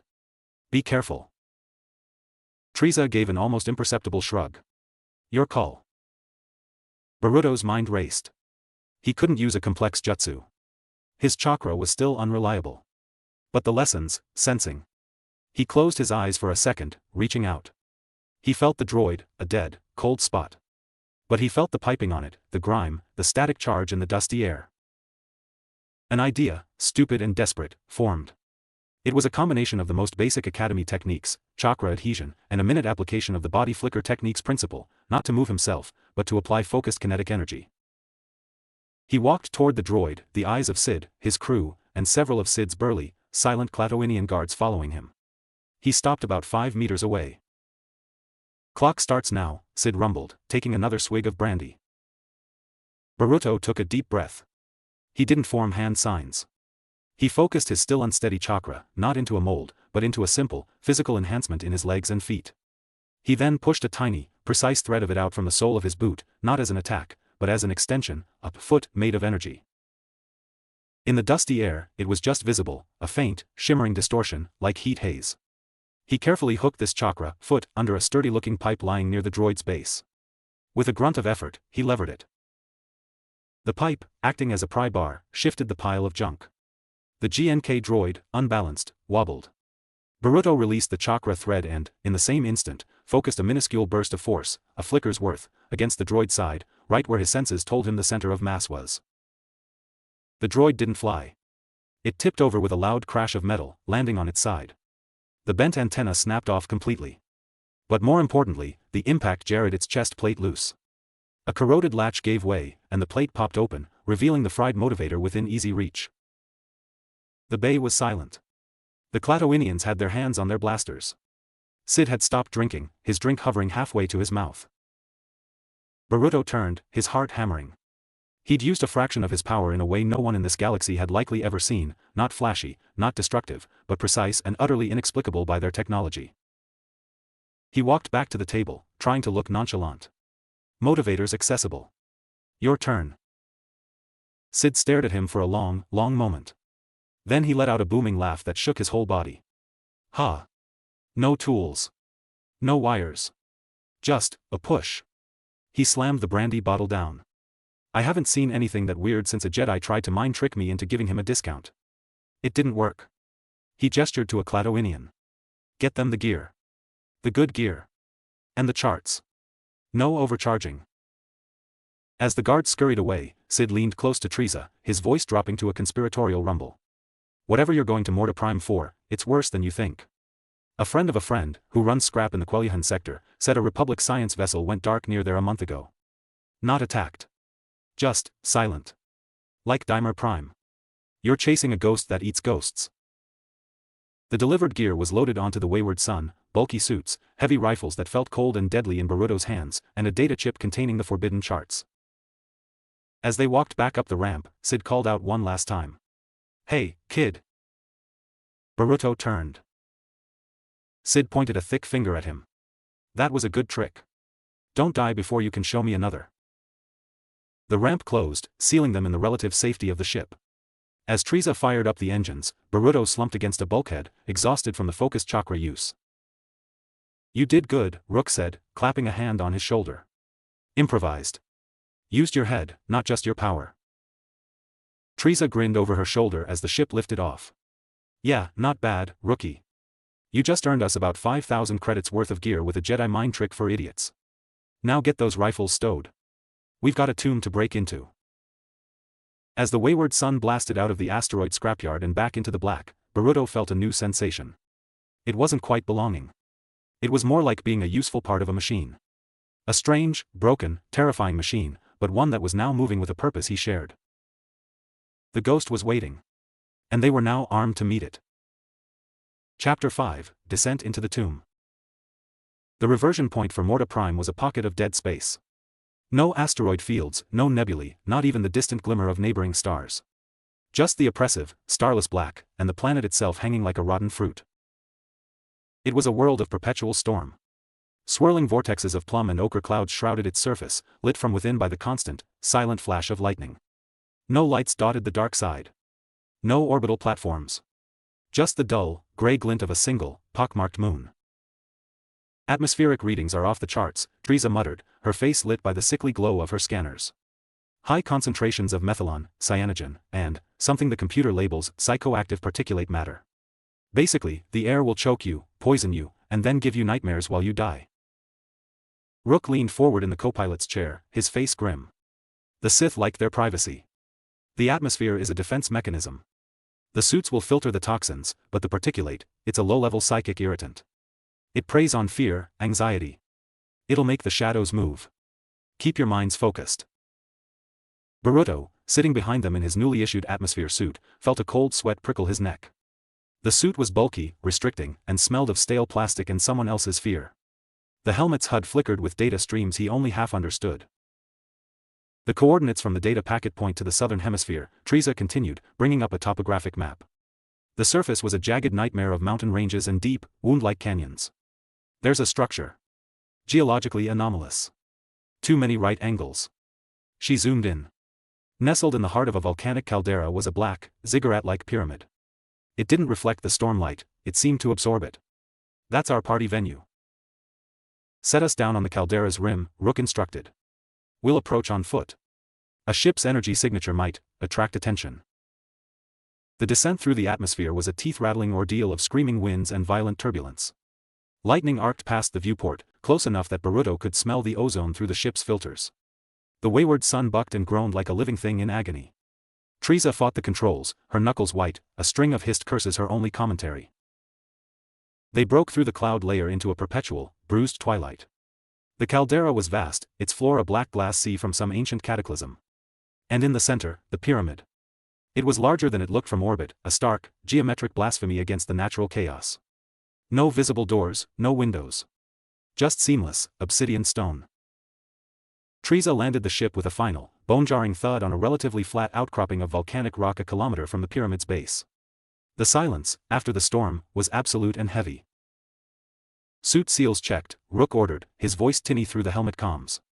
Weapons charged. Stay on closed-channel comms. No unnecessary chatter. And remember, the particulate. What you see might not be real. Trust your instruments, and trust the person next to you. They cycled through the airlock. The external atmosphere hit Boruto's suit with a physical pressure. The wind was a low, mournful howl across the caldera. The ground underfoot was slick, sharp glass that crunched with every step. The air, even filtered, carried a taste like burnt copper and spoiled meat. They moved in a loose triangle, Rook on point, Boruto in the middle, Frieza covering the rear, her rifle scanning the gloomy landscape. The only sounds were their ragged breathing, the crunch of glass, and the static hiss of the comms. Halfway to the pyramid, the whispers started. Not through the comms. Inside their helmets. Inside their minds. At first, it was just a sense of being watched, a primal itch between the shoulder blades. Then came the voices, fragments, echoes. Lost, so lost. A child's sob. The power here, it's mine, you can't have it. A greedy, rasping snarl. Master. I failed you, forgive me. A voice choked with Sith-induced agony. Boruto shook his head, trying to dislodge the sounds. He saw Rook's stride hitch for a second. Heard Frieza's breath catch over the comms. It's the particulate, Rook said, his voice strained but firm. Ignore it. They're memories. Echoes in the stone. They have no power. But they felt powerful. Boruto's own fears bubbled up, given voice by the psychic poison. You'll never see them again. You're a failure. Just like Momoshiki said. A vessel, empty. He clenched his fists, focusing on the physical, the weight of the blaster rifle in his hands, the cool interior of his helmet, the solid presence of Rook's back ahead of him. They reached the base of the pyramid. Up close, it was even more unnerving. The stone was perfectly smooth, without a seam or join. It hummed with a subaudible vibration that they felt through their boots. No door, Frieza said, running a scanner over the surface. But there's a massive energy fluctuation about 10 meters up. A weak point in the field. Rook looked at the sheer face, then at Boruto. Can you get up there? Your wall-walking trick? Boruto eyed the smooth surface. Without natural features, chakra adhesion was trickier, but the principles were the same. He nodded. I can try. He handed his rifle to Frieza. Focusing, he placed a hand on the cold stone. He pushed chakra into his palm and feet, feeling for the stone's minute crystalline structure. It was different from rock or wood, denser, more uniform. He had to push harder. With a grunt of effort, he pulled himself up, moving slowly, like a spider on a pane of glass. The wind tugged at him. The psychic whispers grew louder, more personal as he ascended. You climb to your tomb, little vessel. He reached the spot Frieza indicated. To his senses, it felt like a shimmer, a patch of lukewarm air on the cold stone. It's here, he said over the comms. Can you trigger it? Rook asked. Boruto pressed his palm flat against the shimmer. He pushed a thread of chakra into it, not an attack, but a pulse, a knock. The stone beneath his hand rippled like dark water. With a sound of grinding rock that hadn't moved in millennia, a section of the wall flowed inward, forming a triangular archway leading into absolute darkness. A gust of stale, frigid air, smelling of dust, decay, and ozone, poured out. Boruto dropped back down, landing in a crouch. Rook ignited a glow rod, its stark white beam cutting into the blackness. It illuminated a downward-sloping corridor of the same seamless black stone. Glyphs were carved into the walls, Sith script, pulsing with a faint, malevolent red light. Stay sharp, Rook whispered. This is a place of death. It won't give up its secrets easily. They entered. The temperature dropped instantly. The sound of the wind vanished, replaced by a silence so profound it pressed on their eardrums. Their footsteps echoed, too loud. The glowrod beam felt frail, pushing back a darkness that seemed to actively resist it. The corridor descended for what felt like an eternity. The whispers were now images, flickering at the edge of their vision, robed figures chanting, the flash of red lightsabers, beings screaming in sacrificial rites. Boruto's heart hammered against his ribs. This was horror of a different kind than the Voidwalker. This was ancient, sentient evil, baked into the very stones. The corridor opened into a vast, circular chamber. In the center was a deep, dry well. Around the perimeter, stone biers held skeletal remains, each clad in the tattered remnants of Sith robes. In the center of the ceiling, a massive, inverted crystal hovered, glowing with a sickly, pulsating green light. A focusing chamber, Rook breathed, his voice full of dread. This is where they amplified their rituals. That crystal, it's a repository of pain. As he spoke, the green light from the crystal intensified. The skeletal remains on the beers began to twitch. With a horrific scraping of bone on stone, they sat up. Empty eye sockets turned towards the intruders. They didn't speak, but a wave of pure, soul-chilling malice washed over the trio. "Oh, you have got to be kidding me," Teresa snarled, bringing her rifle to her shoulder. "They're not alive," Rook barked. "They're psychic impressions, given form by the crystal and the particulate. Don't let them touch you. The touch will inject the fear directly into your nervous system." The skeletal Sith acolytes slid from their biers, moving with unnatural, jerky speed. Teresa fired first. A blaster bolt tore through a ribcage, staggering the creature, but it didn't fall. It kept coming, the hole in its bones glowing with the same green energy. Naruto raised his own rifle, the weapon clumsy in his hands. He fired, missing wildly as a skeleton lunged at him. He dropped the rifle, his instincts taking over. As the creature reached for him with bone fingers crackling with green energy, he ducked under its grasp, spun, and landed a chakra-enhanced kick on its spine. It shattered, the bones clattering to the floor, the green light winking out. "They're brittle," he yelled. "But you have to break the connection." Rook had drawn his lightsaber.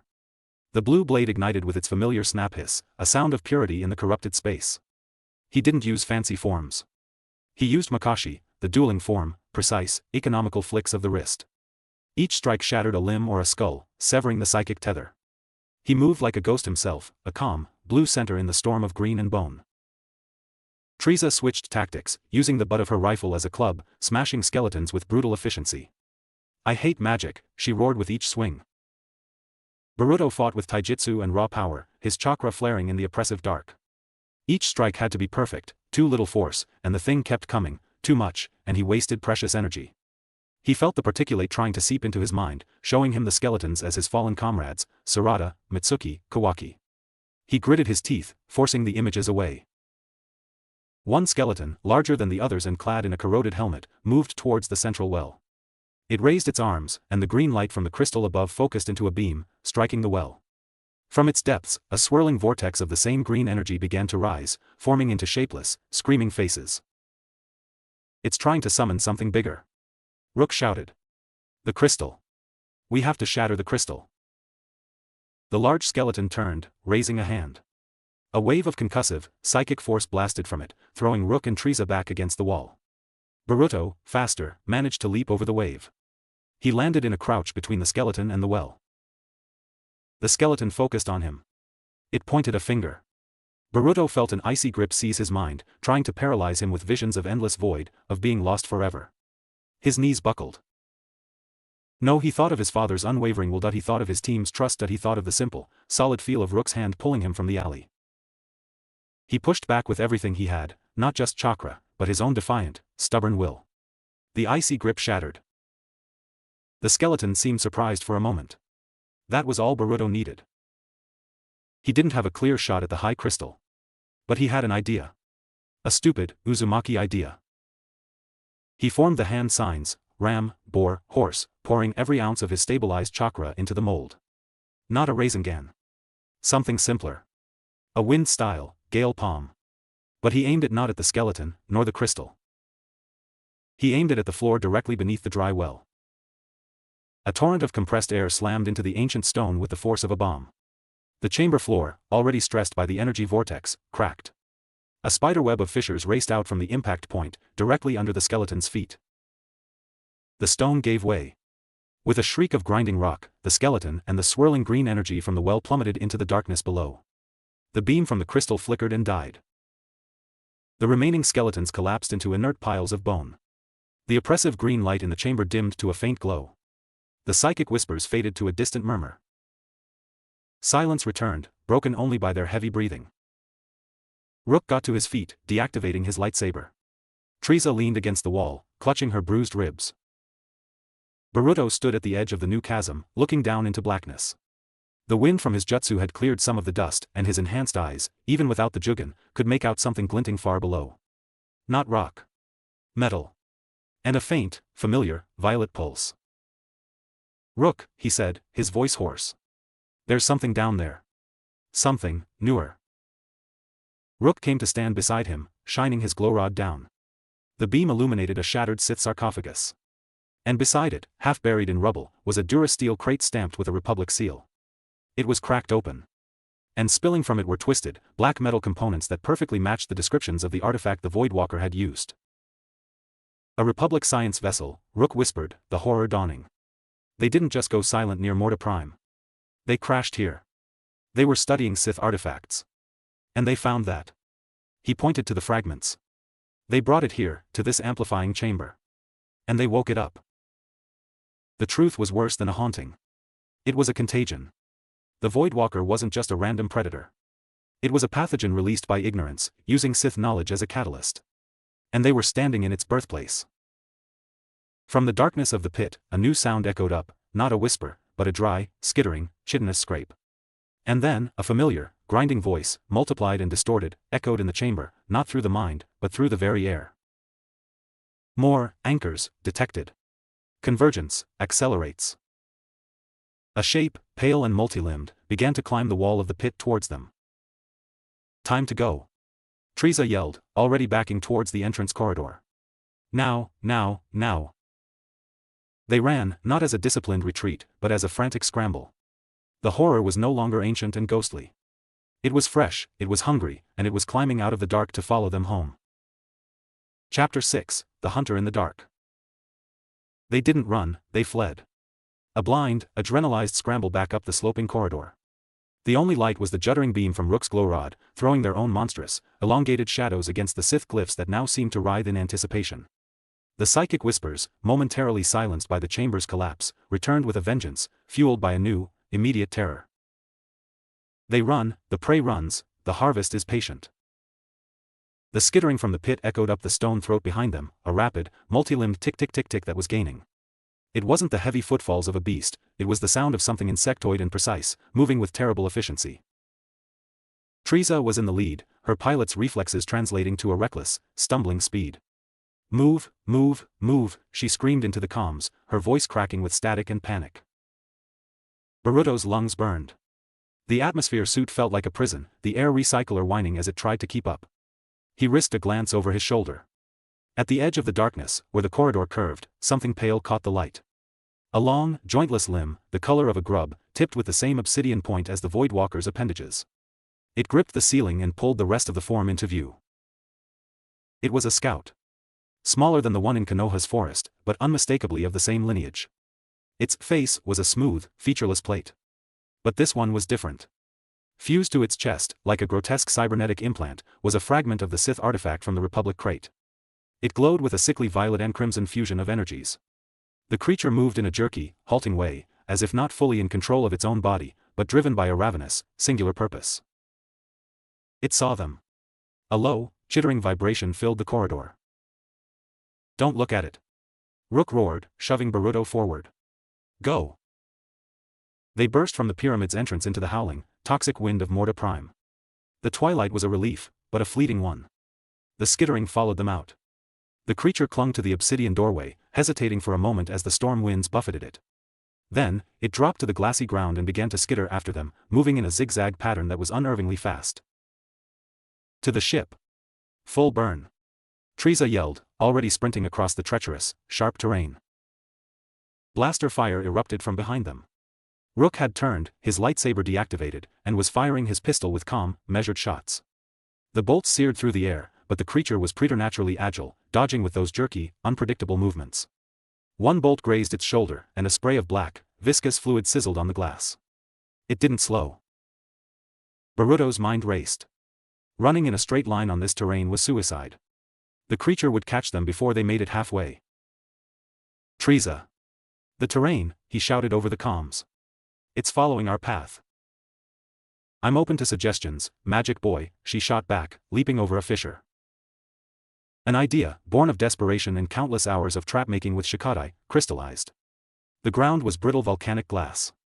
Their suits and boots were distributing their weight. The creature was lighter, its points of contact smaller, and focused on their trail. Break left. Now. Don't follow me, he barked, and veered sharply away from the direct path to the ship, angling towards a field of particularly jagged, upthrust glass shards. Baruto, what are you? Rook began. Trust me. Baruto didn't wait. He poured chakra into his legs, not for speed, but for precision. He began to leap from one stable-looking outcrop to another, his path a chaotic, zigzagging mess. He was making himself a more difficult, erratic target, but more importantly, he was leading the creature onto the most unstable ground. He glanced back. The scout had taken the bait, its single-minded focus on him overriding any tactical sense. It scrabbled after him, its pointed limbs tapping a frantic rhythm on the glass. Come on, just a little more. He reached the center of the jagged field. He stopped, turning to face the creature. It paused 20 meters away, head tilting as if confused by the prey's defiance. Hey! Ugly! Naruto yelled, waving his arms. Over here. I'm the one you want, right? The thanker? The creature's artifact fragment pulsed. It launched itself at him in a terrifying, straight-line blur. Naruto didn't dodge. At the last possible second, he channeled a massive burst of chakra to his feet and jumped straight up, a vertical leap that would have made Rock Lee nod in approval. The scout hit the spot where he'd been standing. But Naruto hadn't just been standing. In the second before he jumped, he'd stomped down with all his enhanced strength. The unstable pane of glass beneath the creature's feet, already stressed by Naruto's chakra-enhanced weight and the sonic vibration of their chase, gave way with a sound like a million windows shattering. The creature disappeared into a newly formed crevasse, a cloud of glittering glass dust erupting around it. A shriek, mechanical and biological all at once, echoed from the hole, then was cut short by a heavy, wet crunch from far below. Naruto landed awkwardly several meters away, rolling to absorb the impact. He lay on his back, gasping, the world spinning. The particulate-laden air seemed to vibrate with the creature's death throes. Rook and Frieza arrived at the edge of the crevasse, weapons aimed downward. After a tense moment, Rook lowered his blaster. It's not moving. The energy signature is fading. Frieza offered Naruto a hand, hauling him to his feet. Her yellow eyes were wide behind her visor. You let it onto a glass trap. You crazy son of a bantha. There was a hint of awe in her voice. It was focused on my chakra signature, Naruto panted, his side screaming in pain from the cracked rib. I used it as bait. Rook looked from the crevasse to Naruto, a complex expression on his weathered face. It was more than approval. It was the look of a teacher seeing a student apply a lesson in a way he'd never anticipated. Improvisation under pressure. Using the environment. That's good thinking, kid. Jedi thinking. The compliment, coming from him, meant more than any praise from the Hokage. Naruto felt a flush of pride, quickly drowned by a fresh wave of exhaustion and pain. Let's not have a seminar, Frieza cut in, her scanner beeping urgently. That thing's death scream might as well have been a dinner bell. I'm reading multiple energy signatures converging from different quadrants of the caldera. Smaller, but same type. We woke up the whole nest. They ran again, this time without looking back. The kilometer to the ship felt like 10. Every shadow in the swirling dust seemed to hold a skittering shape. The whispers in their minds became a chorus of hungry anticipation. They reached the wayward sun. Frieza slapped the ramp control. It descended with agonizing slowness. As soon as there was clearance, they piled in, Naruto stumbling and falling onto the deck. Frieza didn't even wait for the ramp to fully close before she was sprinting for the cockpit. Strap in. This is gonna be a hot launch, her voice screamed over the ship-wide intercom. Rook dragged Naruto into the lounge and into a crash seat, securing the harness over him with practiced hands before buckling himself in beside him. The ship's engines roared to life, a deafening, beautiful sound. Through the viewport, Naruto saw shapes emerging from the gloom, dozens of the pale scouts, flowing over the glass like a grub-white tide towards them. The repulsors kicked in. The ship lifted, wobbling. A scout leaped, its black tip scoring a deep gouge along the hull with a screech of tearing metal before it fell away. Punch it, Frieza! Rook yelled. The sublight engines ignited with a thunderous blast. The force shoved Naruto deep into his seat. The caldera, the pyramid, the pale tide of horrors, all fell away in a violent blur as the wayward sun clawed its way skyward, back into the raging storm. Lightning arced around them. The ship shuddered violently. Alarms blared. Frieza's curses were a constant stream in the background, a counterpoint to the chaos.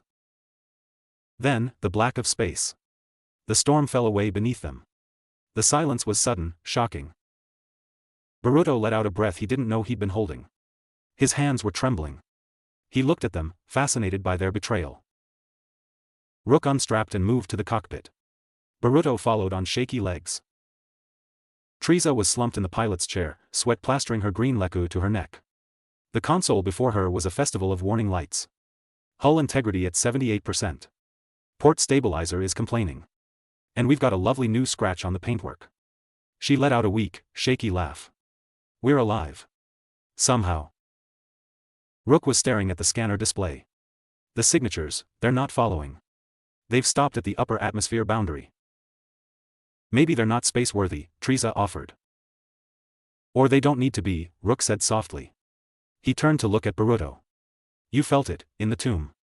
It said, convergence accelerates. It's not about chasing us. It's about preparing the ground. Morta Prime is an anchor point. It's established. Now it's moving to the next. He pulled up the star chart. The trajectory line from the data packet extended beyond Morta Prime. It pointed deeper into the outer rim, towards a system marked only by a numerical designation and a Republic quarantine symbol even more severe than Morta Prime's. The next convergence point, Rook said, tapping the system. It's where the Republic science vessel was originally headed. A place called the Silent Array. It's not a planet. It's a gravitational anomaly. A place where subspace layers are thin. A perfect place to tear a bigger hole. The scope of the plan was dawning on them. This wasn't random predation. It was a calculated invasion. Anchor by anchor, rift by rift. Boruto leaned against the doorway, the fatigue of physical weight. We have to warn someone. The Republic. The Jedi. Rook's face was a mask of conflict. The idea of reaching out to the order he'd left was clearly agonizing. We have no proof they'll believe. A retired Jedi, a smuggler, and an extra-dimensional teenager with a story about energy-draining bugs? They'll lock us up and study the problem to death while it devours the rim. Then what do we do? Boruto's voice was quiet, stripped of bravado. We get proof, Teresa said, swiveling in her chair. Her eyes were hard, calculating. We go to the Silent Array. We see what it's building. We get sensor logs, holos, something undeniable. Then we find someone in the Republic who isn't a total bureaucrat and shove it down their throats. It's a huge risk, Rook said. We'll be walking directly into its next staging ground. We just walked out of its last one, Boruto said, pushing off the wall. The trembling in his hands had stopped. The fear was still there, cold in his gut, but it was being slowly encased in a shell of grim determination. We know what to expect now. Sort of. And we can't let it open that bigger rift. If it does, he thought of the Voidwalker in Konoha, of the endless pale tide on Morta Prime. My world won't stand a chance. And yours might not either. The three of them stood in the battered cockpit, the silent stars stretching out before them. They were bruised, their ship was wounded, and they were heading towards a greater darkness. Rook looked from Boruto's resolute face to Teresa's defiant one. He sighed, the sound of a man accepting his fate. He walked to the navicomputer and began inputting coordinates. Set a course for the Silent Array, Teresa. But not directly. We need to make a stop first. Where? She asked. Rook's jaw was set. A place I haven't been in a long time. We need better weapons than blasters and a single lightsaber. We need knowledge. There's a friend. On the planetoid Lothal. If anyone will believe us, and have the tools to help, it's her. The name meant nothing to Boruto, but the tone in Rook's voice spoke of a history, of a trust that had survived his self-imposed exile. As Teresa plotted the new course, Boruto walked back to the lounge. He sank onto the couch, the adrenaline crash making his limbs feel like lead. He looked at his hands again, the hands that had molded chakra, fired a blaster, and tricked an alien horror to its death. They were the same hands that had thrown shuriken at targets in the Konoha training grounds. He was changing. The galaxy was carving a new person out of the old Boruto Uzumaki. He didn't know who he would be when this was over. If this was over. Outside the viewport, the stars steadied. Then, with a lurch that was becoming familiar, they streaked into the blue-white river of hyperspace once more, leaving the haunted tomb of Morta Prime behind, and racing towards an uncertain ally and a deeper layer of the abyss. Hyperspace had become a strange sort of purgatory. The constant, soul-deep hum was a backdrop to repair work, tense planning, and uneasy rest. Teresa and Rook spent hours patching the hull scorings from the Scout's claws, their bickering over welding techniques a familiar, almost comforting sound. Boruto's ribs, treated with a Bacta spray from the medkit, had dulled to a deep, persistent ache. He spent his time in Rook's impromptu training. It was less about flashy techniques and more about brutal economy. Your energy is a bell in a silent room, Rook grunted, as they stood in the cleared cargo hold. On Morta Prime, you used it as a lure. Good. But now you need to learn to muffle it. To feel the force not as a separate thing, but as the room itself. Your energy should be part of the background hum. He had Boruto hold a small, smooth river stone, one of the few natural objects on the ship, a personal keepsake of Rook's. Feel its weight. Its density. The tiny fractures. Now, using only your chakra, no physical strength, make it float. It was infuriating. Chakra was for augmentation, for transformation, for explosive force. This delicate, sustained, external manipulation was like trying to perform heart surgery with a kunai. The stone would jerk, wobble, shoot to the ceiling, or drop like, well, a stone. You're pushing it, Rook corrected, not unkindly. You're trying to impose your will on it. Don't push. Suggest. Feel its potential to float in the energy field that already exists. You're just giving it permission. After the 50th failure, Boruto wanted to scream. He thought of his father mastering the Rasengan through sheer, stubborn repetition. He closed his eyes, ignoring the stone, and reached for the room Rook described. He felt the ship's pulse, Treesa's sharp spark in the cockpit, Rook's steady ember beside him. He felt the stone not as an object, but as a knot of quiet, solid energy within the flow. He didn't push his chakra at it. He let a tiny thread of it blend with the energy around the stone, creating a gentle, buoyant current. The stone shivered. Then, with a faint grating sound, it lifted from his palm. It hovered, trembling, 3 inches in the air. Boruto's eyes snapped open. He stared, a disbelieving laugh escaping his lips. He'd done it. Not with ninjutsu. With something else. Something borrowed, yet his own. Hold it, Rook said, a faint smile touching his eyes. Now, walk. Maintaining the delicate balance while moving was another trial. The stone dipped and swayed like a drunk gnat, but it stayed aloft for 10 staggering steps before plopping to the deck. Progress, Rook nodded. The principle is the same for hiding your presence. You don't build a wall, you become part of the scenery. Lothal's reversion was a study in contrasts to Morta Prime. The blue tunnel collapsed into a view of a serene, blue-white planet marbled with vast, golden grasslands. A single, pale moon hung in its sky. The system star cast a clean, yellow light. It looked peaceful. It made the darkness coiled inside their ship feel like a stain. Scanners are clean, Teresa announced. No imperial chatter, no unusual traffic. Just a lot of lothcats and grass. She input a set of coordinates Rook had given her, not for capital city, but for a remote area of the planet's rocky northern hemisphere. The wayward sun descended into a canyon region of windswept mesas and ancient, weathered stone formations. Rook directed them to a secluded box canyon, its floor a carpet of resilient green moss. Nestled against the towering canyon wall was a simple, elegant structure, part dwelling, part hangar, built from local stone and salvaged ship parts. It looked organic, as if it had grown from the rock. As they landed, a figure emerged from the shadow of the hangar. She was a Togruta, tall and graceful, with white and blue montrals and head tails. She wore simple, practical robes of gray and brown, and a lightsaber hilt hung at her belt. Her expression was calm, watchful, but her blue eyes held a depth of experience that made even Rook seem young. Kalen Rook, she said, her voice melodic but laced with a steel dust of irony. The galaxy must be ending. Getting close, Ashoka, Rook replied, stepping down the ramp. His usual weary stoop was gone, replaced by a straight-backed, almost formal bearing. Respect, and something else, lingering guilt. Ashoka Tano's gaze swept over Teresa, noting the blasters, the posture of a survivor, then settled on Boruto. Her eyes narrowed slightly. Not in suspicion, but in intense, focused perception. Boruto felt a sensation like a cool, clear breeze passing through his soul. It was invasive but not hostile, as if she were reading the title of a book, not its pages. And you've brought friends, she said. One who blazes like a star, and another, who is not from here. At all. Boruto stiffened.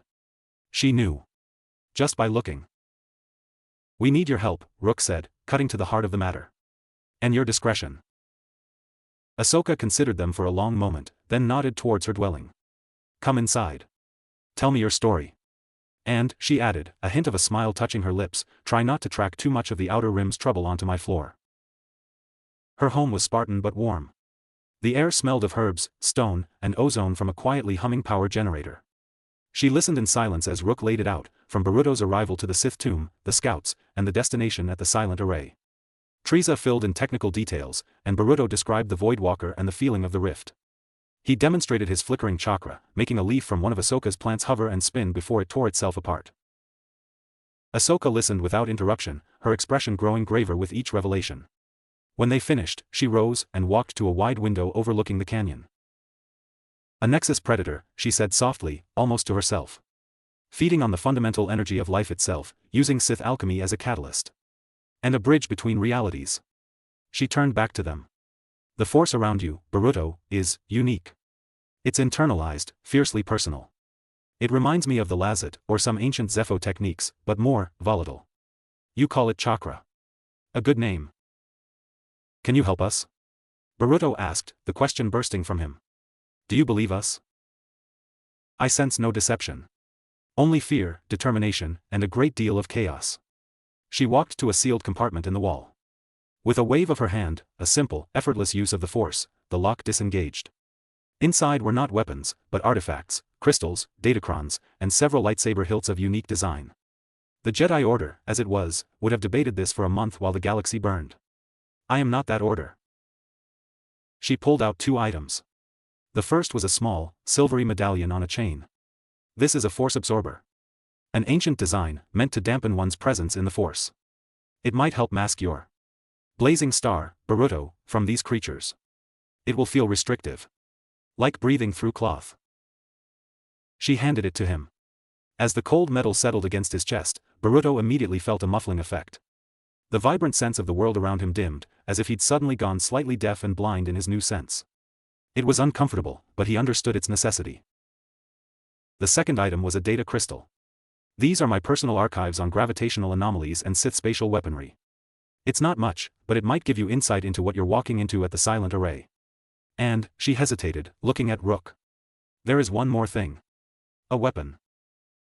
She went to the back of the hangar, where a tarp covered a sleek, angular shape. She pulled the tarp away, revealing a starfighter. It was unlike any ship Boruto had seen, painted in gray and orange, with distinctive downturned wings. An RZ-1 A-wing interceptor, Teresa breathed, her eyes wide with avaricious glee. Where in the 7 hells did you get this? A gift from a friend, for services rendered, Ashoka said. It's fast.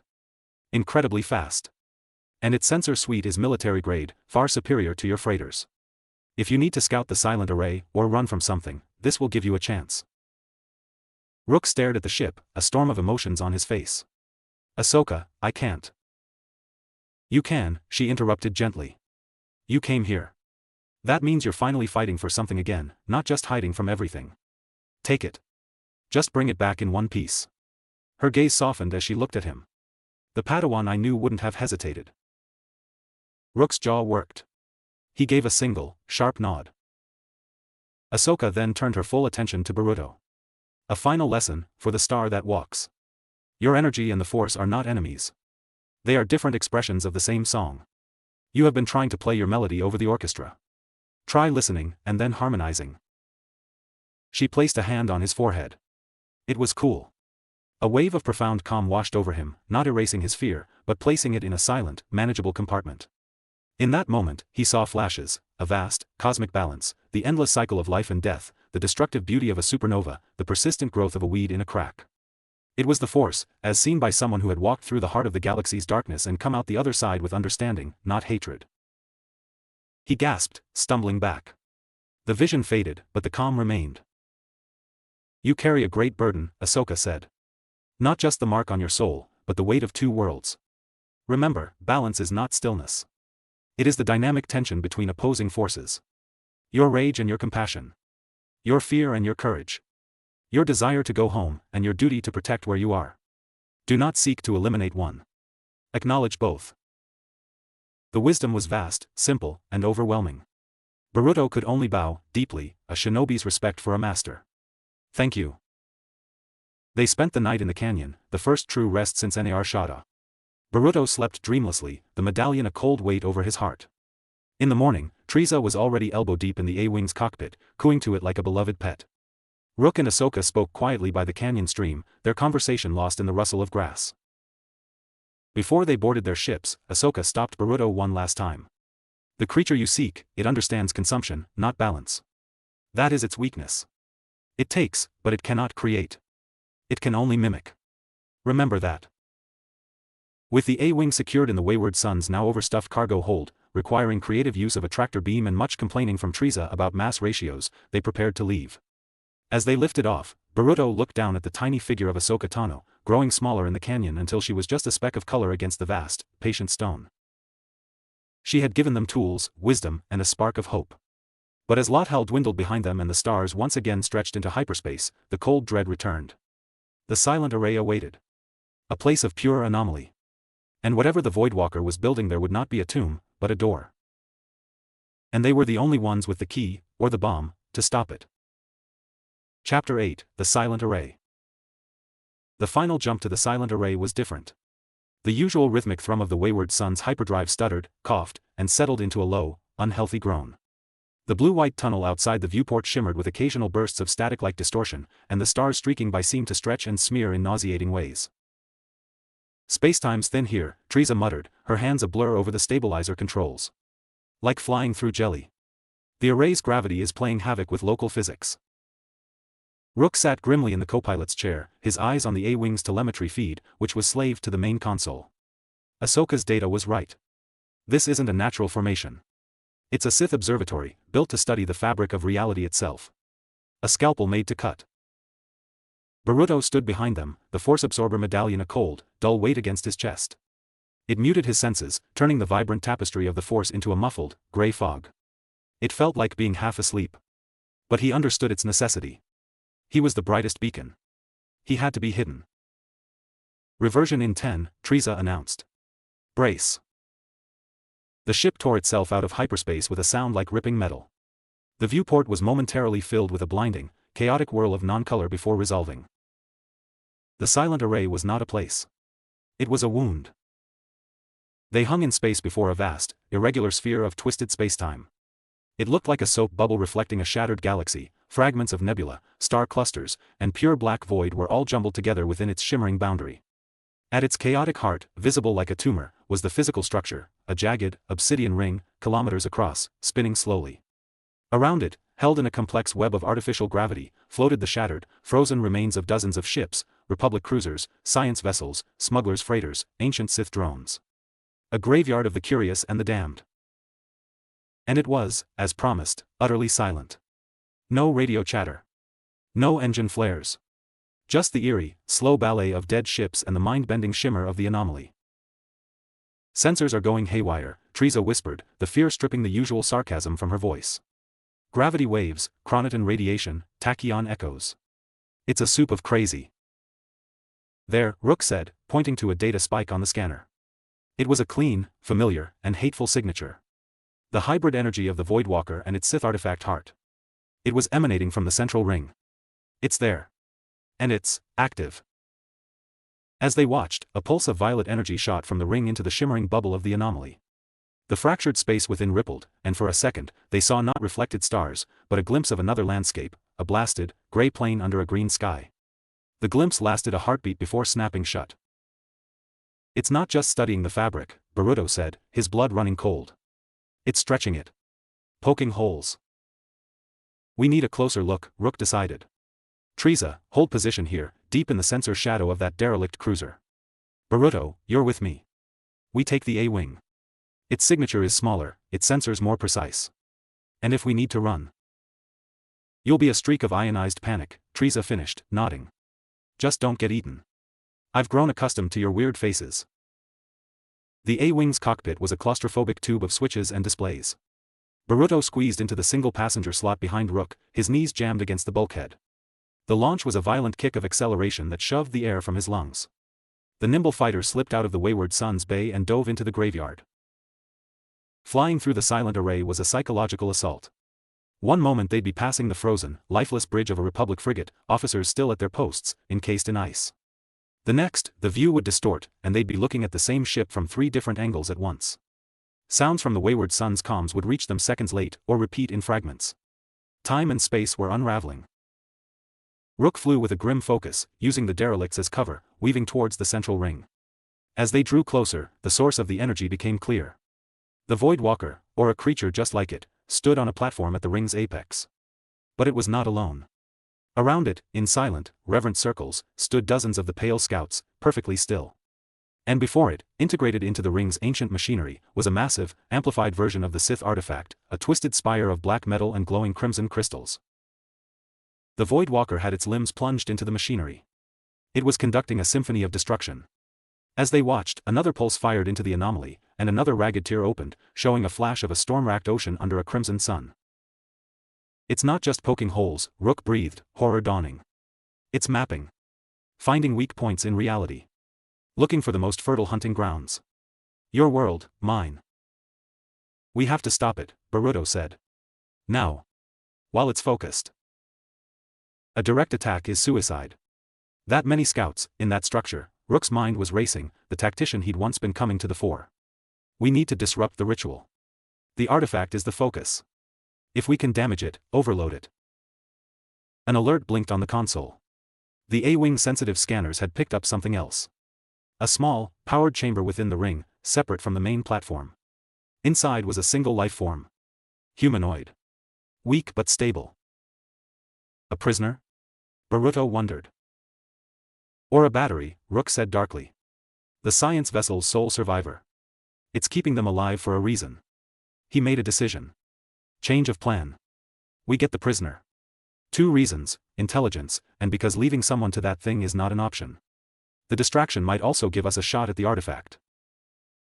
It was a mercy mission wrapped in a tactical gambit. Naruto nodded, his throat tight. How? I'll set you down on the ring's outer spine, near that service hatch, Rook said, plotting a course. You get in, get the prisoner, get out. I'll provide a distraction when you're clear. Then we hit the artifact together. What kind of distraction? Rook's hand hovered over the weapon's control. A missile targeting reticule appeared over the clustered scouts on the platform. A loud one. The A-Wing shot through a gap between 2 frozen fighter craft, its engines a whisper against the all-consuming silence. Rook brought it to a hair's breadth from the black metal of the ring, matching its spin. Go! The canopy slid open. Naruto didn't hesitate. He leaped, chakra flaring to his feet, and landed in a silent crouch on the freezing metal. The A-Wing peeled away, disappearing into the graveyard. Alone. On the hull of an ancient Sith machine, surrounded by silent death and a reality-eating monster. The medallion felt useless now, the proximity to the artifact and the Voidwalker was like standing next to a screaming furnace. He could feel their hungry, nullifying aura even through the dampener. He found the service hatch, a circular door sealed with an archaic mechanism. No keypad, just a series of rotating Sith runes. A lock meant for Sith, or those who thought like them. Naruto placed his hands on the cold metal. He closed his eyes, ignoring the psychic dread threatening to swallow him.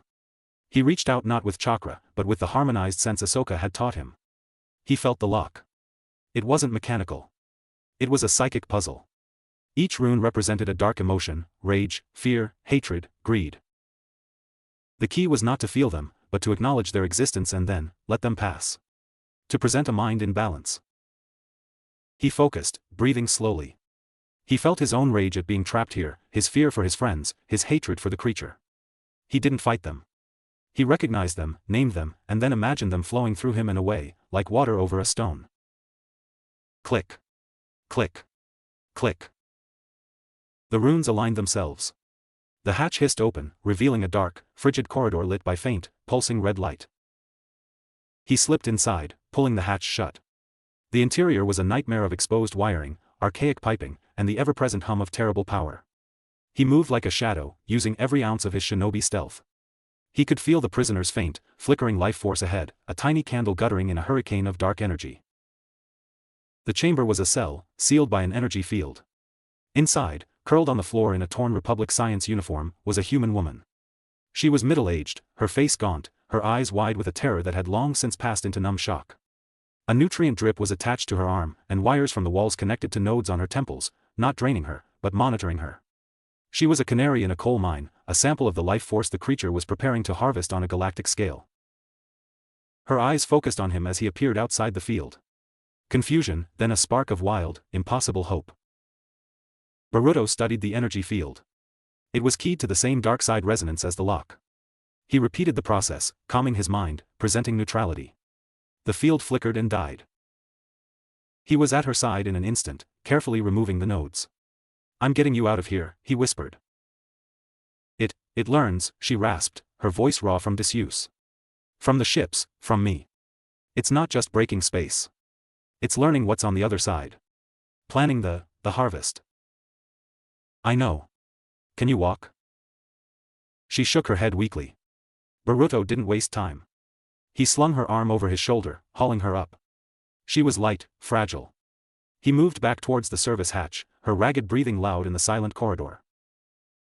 They were 10 meters from the hatch when the ambient hum changed pitch. A deep, resonant thrum vibrated through the structure, followed by a psychic shockwave of frustrated rage. Intrusion. Rook's distraction had begun. Through a nearby viewport, Boruto saw flashes of light, the A-wing lasers stitching across the platform, a missile detonating amidst the scouts. The Void Walker had turned from its work, one limb raised, deflecting blaster bolts with contemptuous ease. But the scouts were scattering, some leaping into space to pursue the agile fighter. It was now or never. He burst from the service hatch, the woman clinging to him. The A-wing was a distant speck, leading a swarm of pale hunters on a deadly dance through the derelicts. Rook. I'm out. I have her, he yelled into the wrist comm Teresa had given him. Understood. Get to cover. I'm going for the artifact. Rook's voice was strained, punctuated by the roar of engines and weapons fire. Boruto saw his chance. A shattered piece of a frigate's hull floated nearby, a concave shell of metal. He leaped, chakra carrying him and the woman across the void. They landed in the frozen, airless interior of the wreck, hidden from view. He laid the scientist down gently. Stay here. You're safe for now. Her hand gripped his wrist with surprising strength. The artifact, its core is a crystal lattice. It resonates with the anomaly. If you can shatter the primary crystal, the feedback might. Might what? Might collapse the local distortion. Or make a very big bang. She managed a weak, grim smile. Either would be an improvement. He nodded. On the comms, he heard Rook. Boruto, I'm making my run. I need a diversion on the platform. Something to make it look the other way. Boruto looked out from their hiding place. The Void Walker was back at the artifact, repairing the minor damage from the missile, but its attention was divided, watching for the A-wing. The platform was clear of scouts, they were all in pursuit. A diversion. He had one card left to play. The one thing he knew the creature wanted most. He took a deep breath, his hand closing around the Force Absorber medallion. He yanked it off. The effect was instantaneous and catastrophic. It was like stepping from a quiet room into the heart of a supernova. His senses screamed back to life, magnified 1,000-fold by the ambient energy of the array. His chakra, no longer muted, blazed like a green-blue star in the Force. The wrongness of it, the glorious, defiant energy of another reality, pulsed through the silent space. On the platform, the Void Walker froze. Then, with a slowness that was more terrifying than any speed, it turned its smooth, featureless face away from the artifact, away from the darting A-wing, and looked directly at the shattered frigate hull. Directly at him. The anchor. Its voice was not in his mind this time. It was a physical distortion in space, shaking the very metal around him. It abandoned the artifact, abandoning its ritual, and took a single, ground-shaking step towards the edge of the platform, its intent a tidal wave of pure, possessive hunger. In the A-wing, Rook saw his opening. Boruto, get ready to run, he yelled, and pushed the throttles to the firewall. The A-wing became a blur of light, screaming past the distracted monster, its remaining missiles locking onto the base of the Sith artifact spire. Boruto didn't wait. He scooped up the scientist again. Hold on. He leaped from the wreck, not back towards the distant wayward sun, but towards another, closer piece of debris, using it as a stepping stone. He was a flickering, blazing target, leading the apex predator away from the true blow. The Void Walker ignored the A-wing. It gathered itself and leaped from the platform, crossing the void in a single, impossible bound, landing on the wreck Boruto had just vacated, crushing it to powder. It was now between him and escape. And Rook's missiles hit home.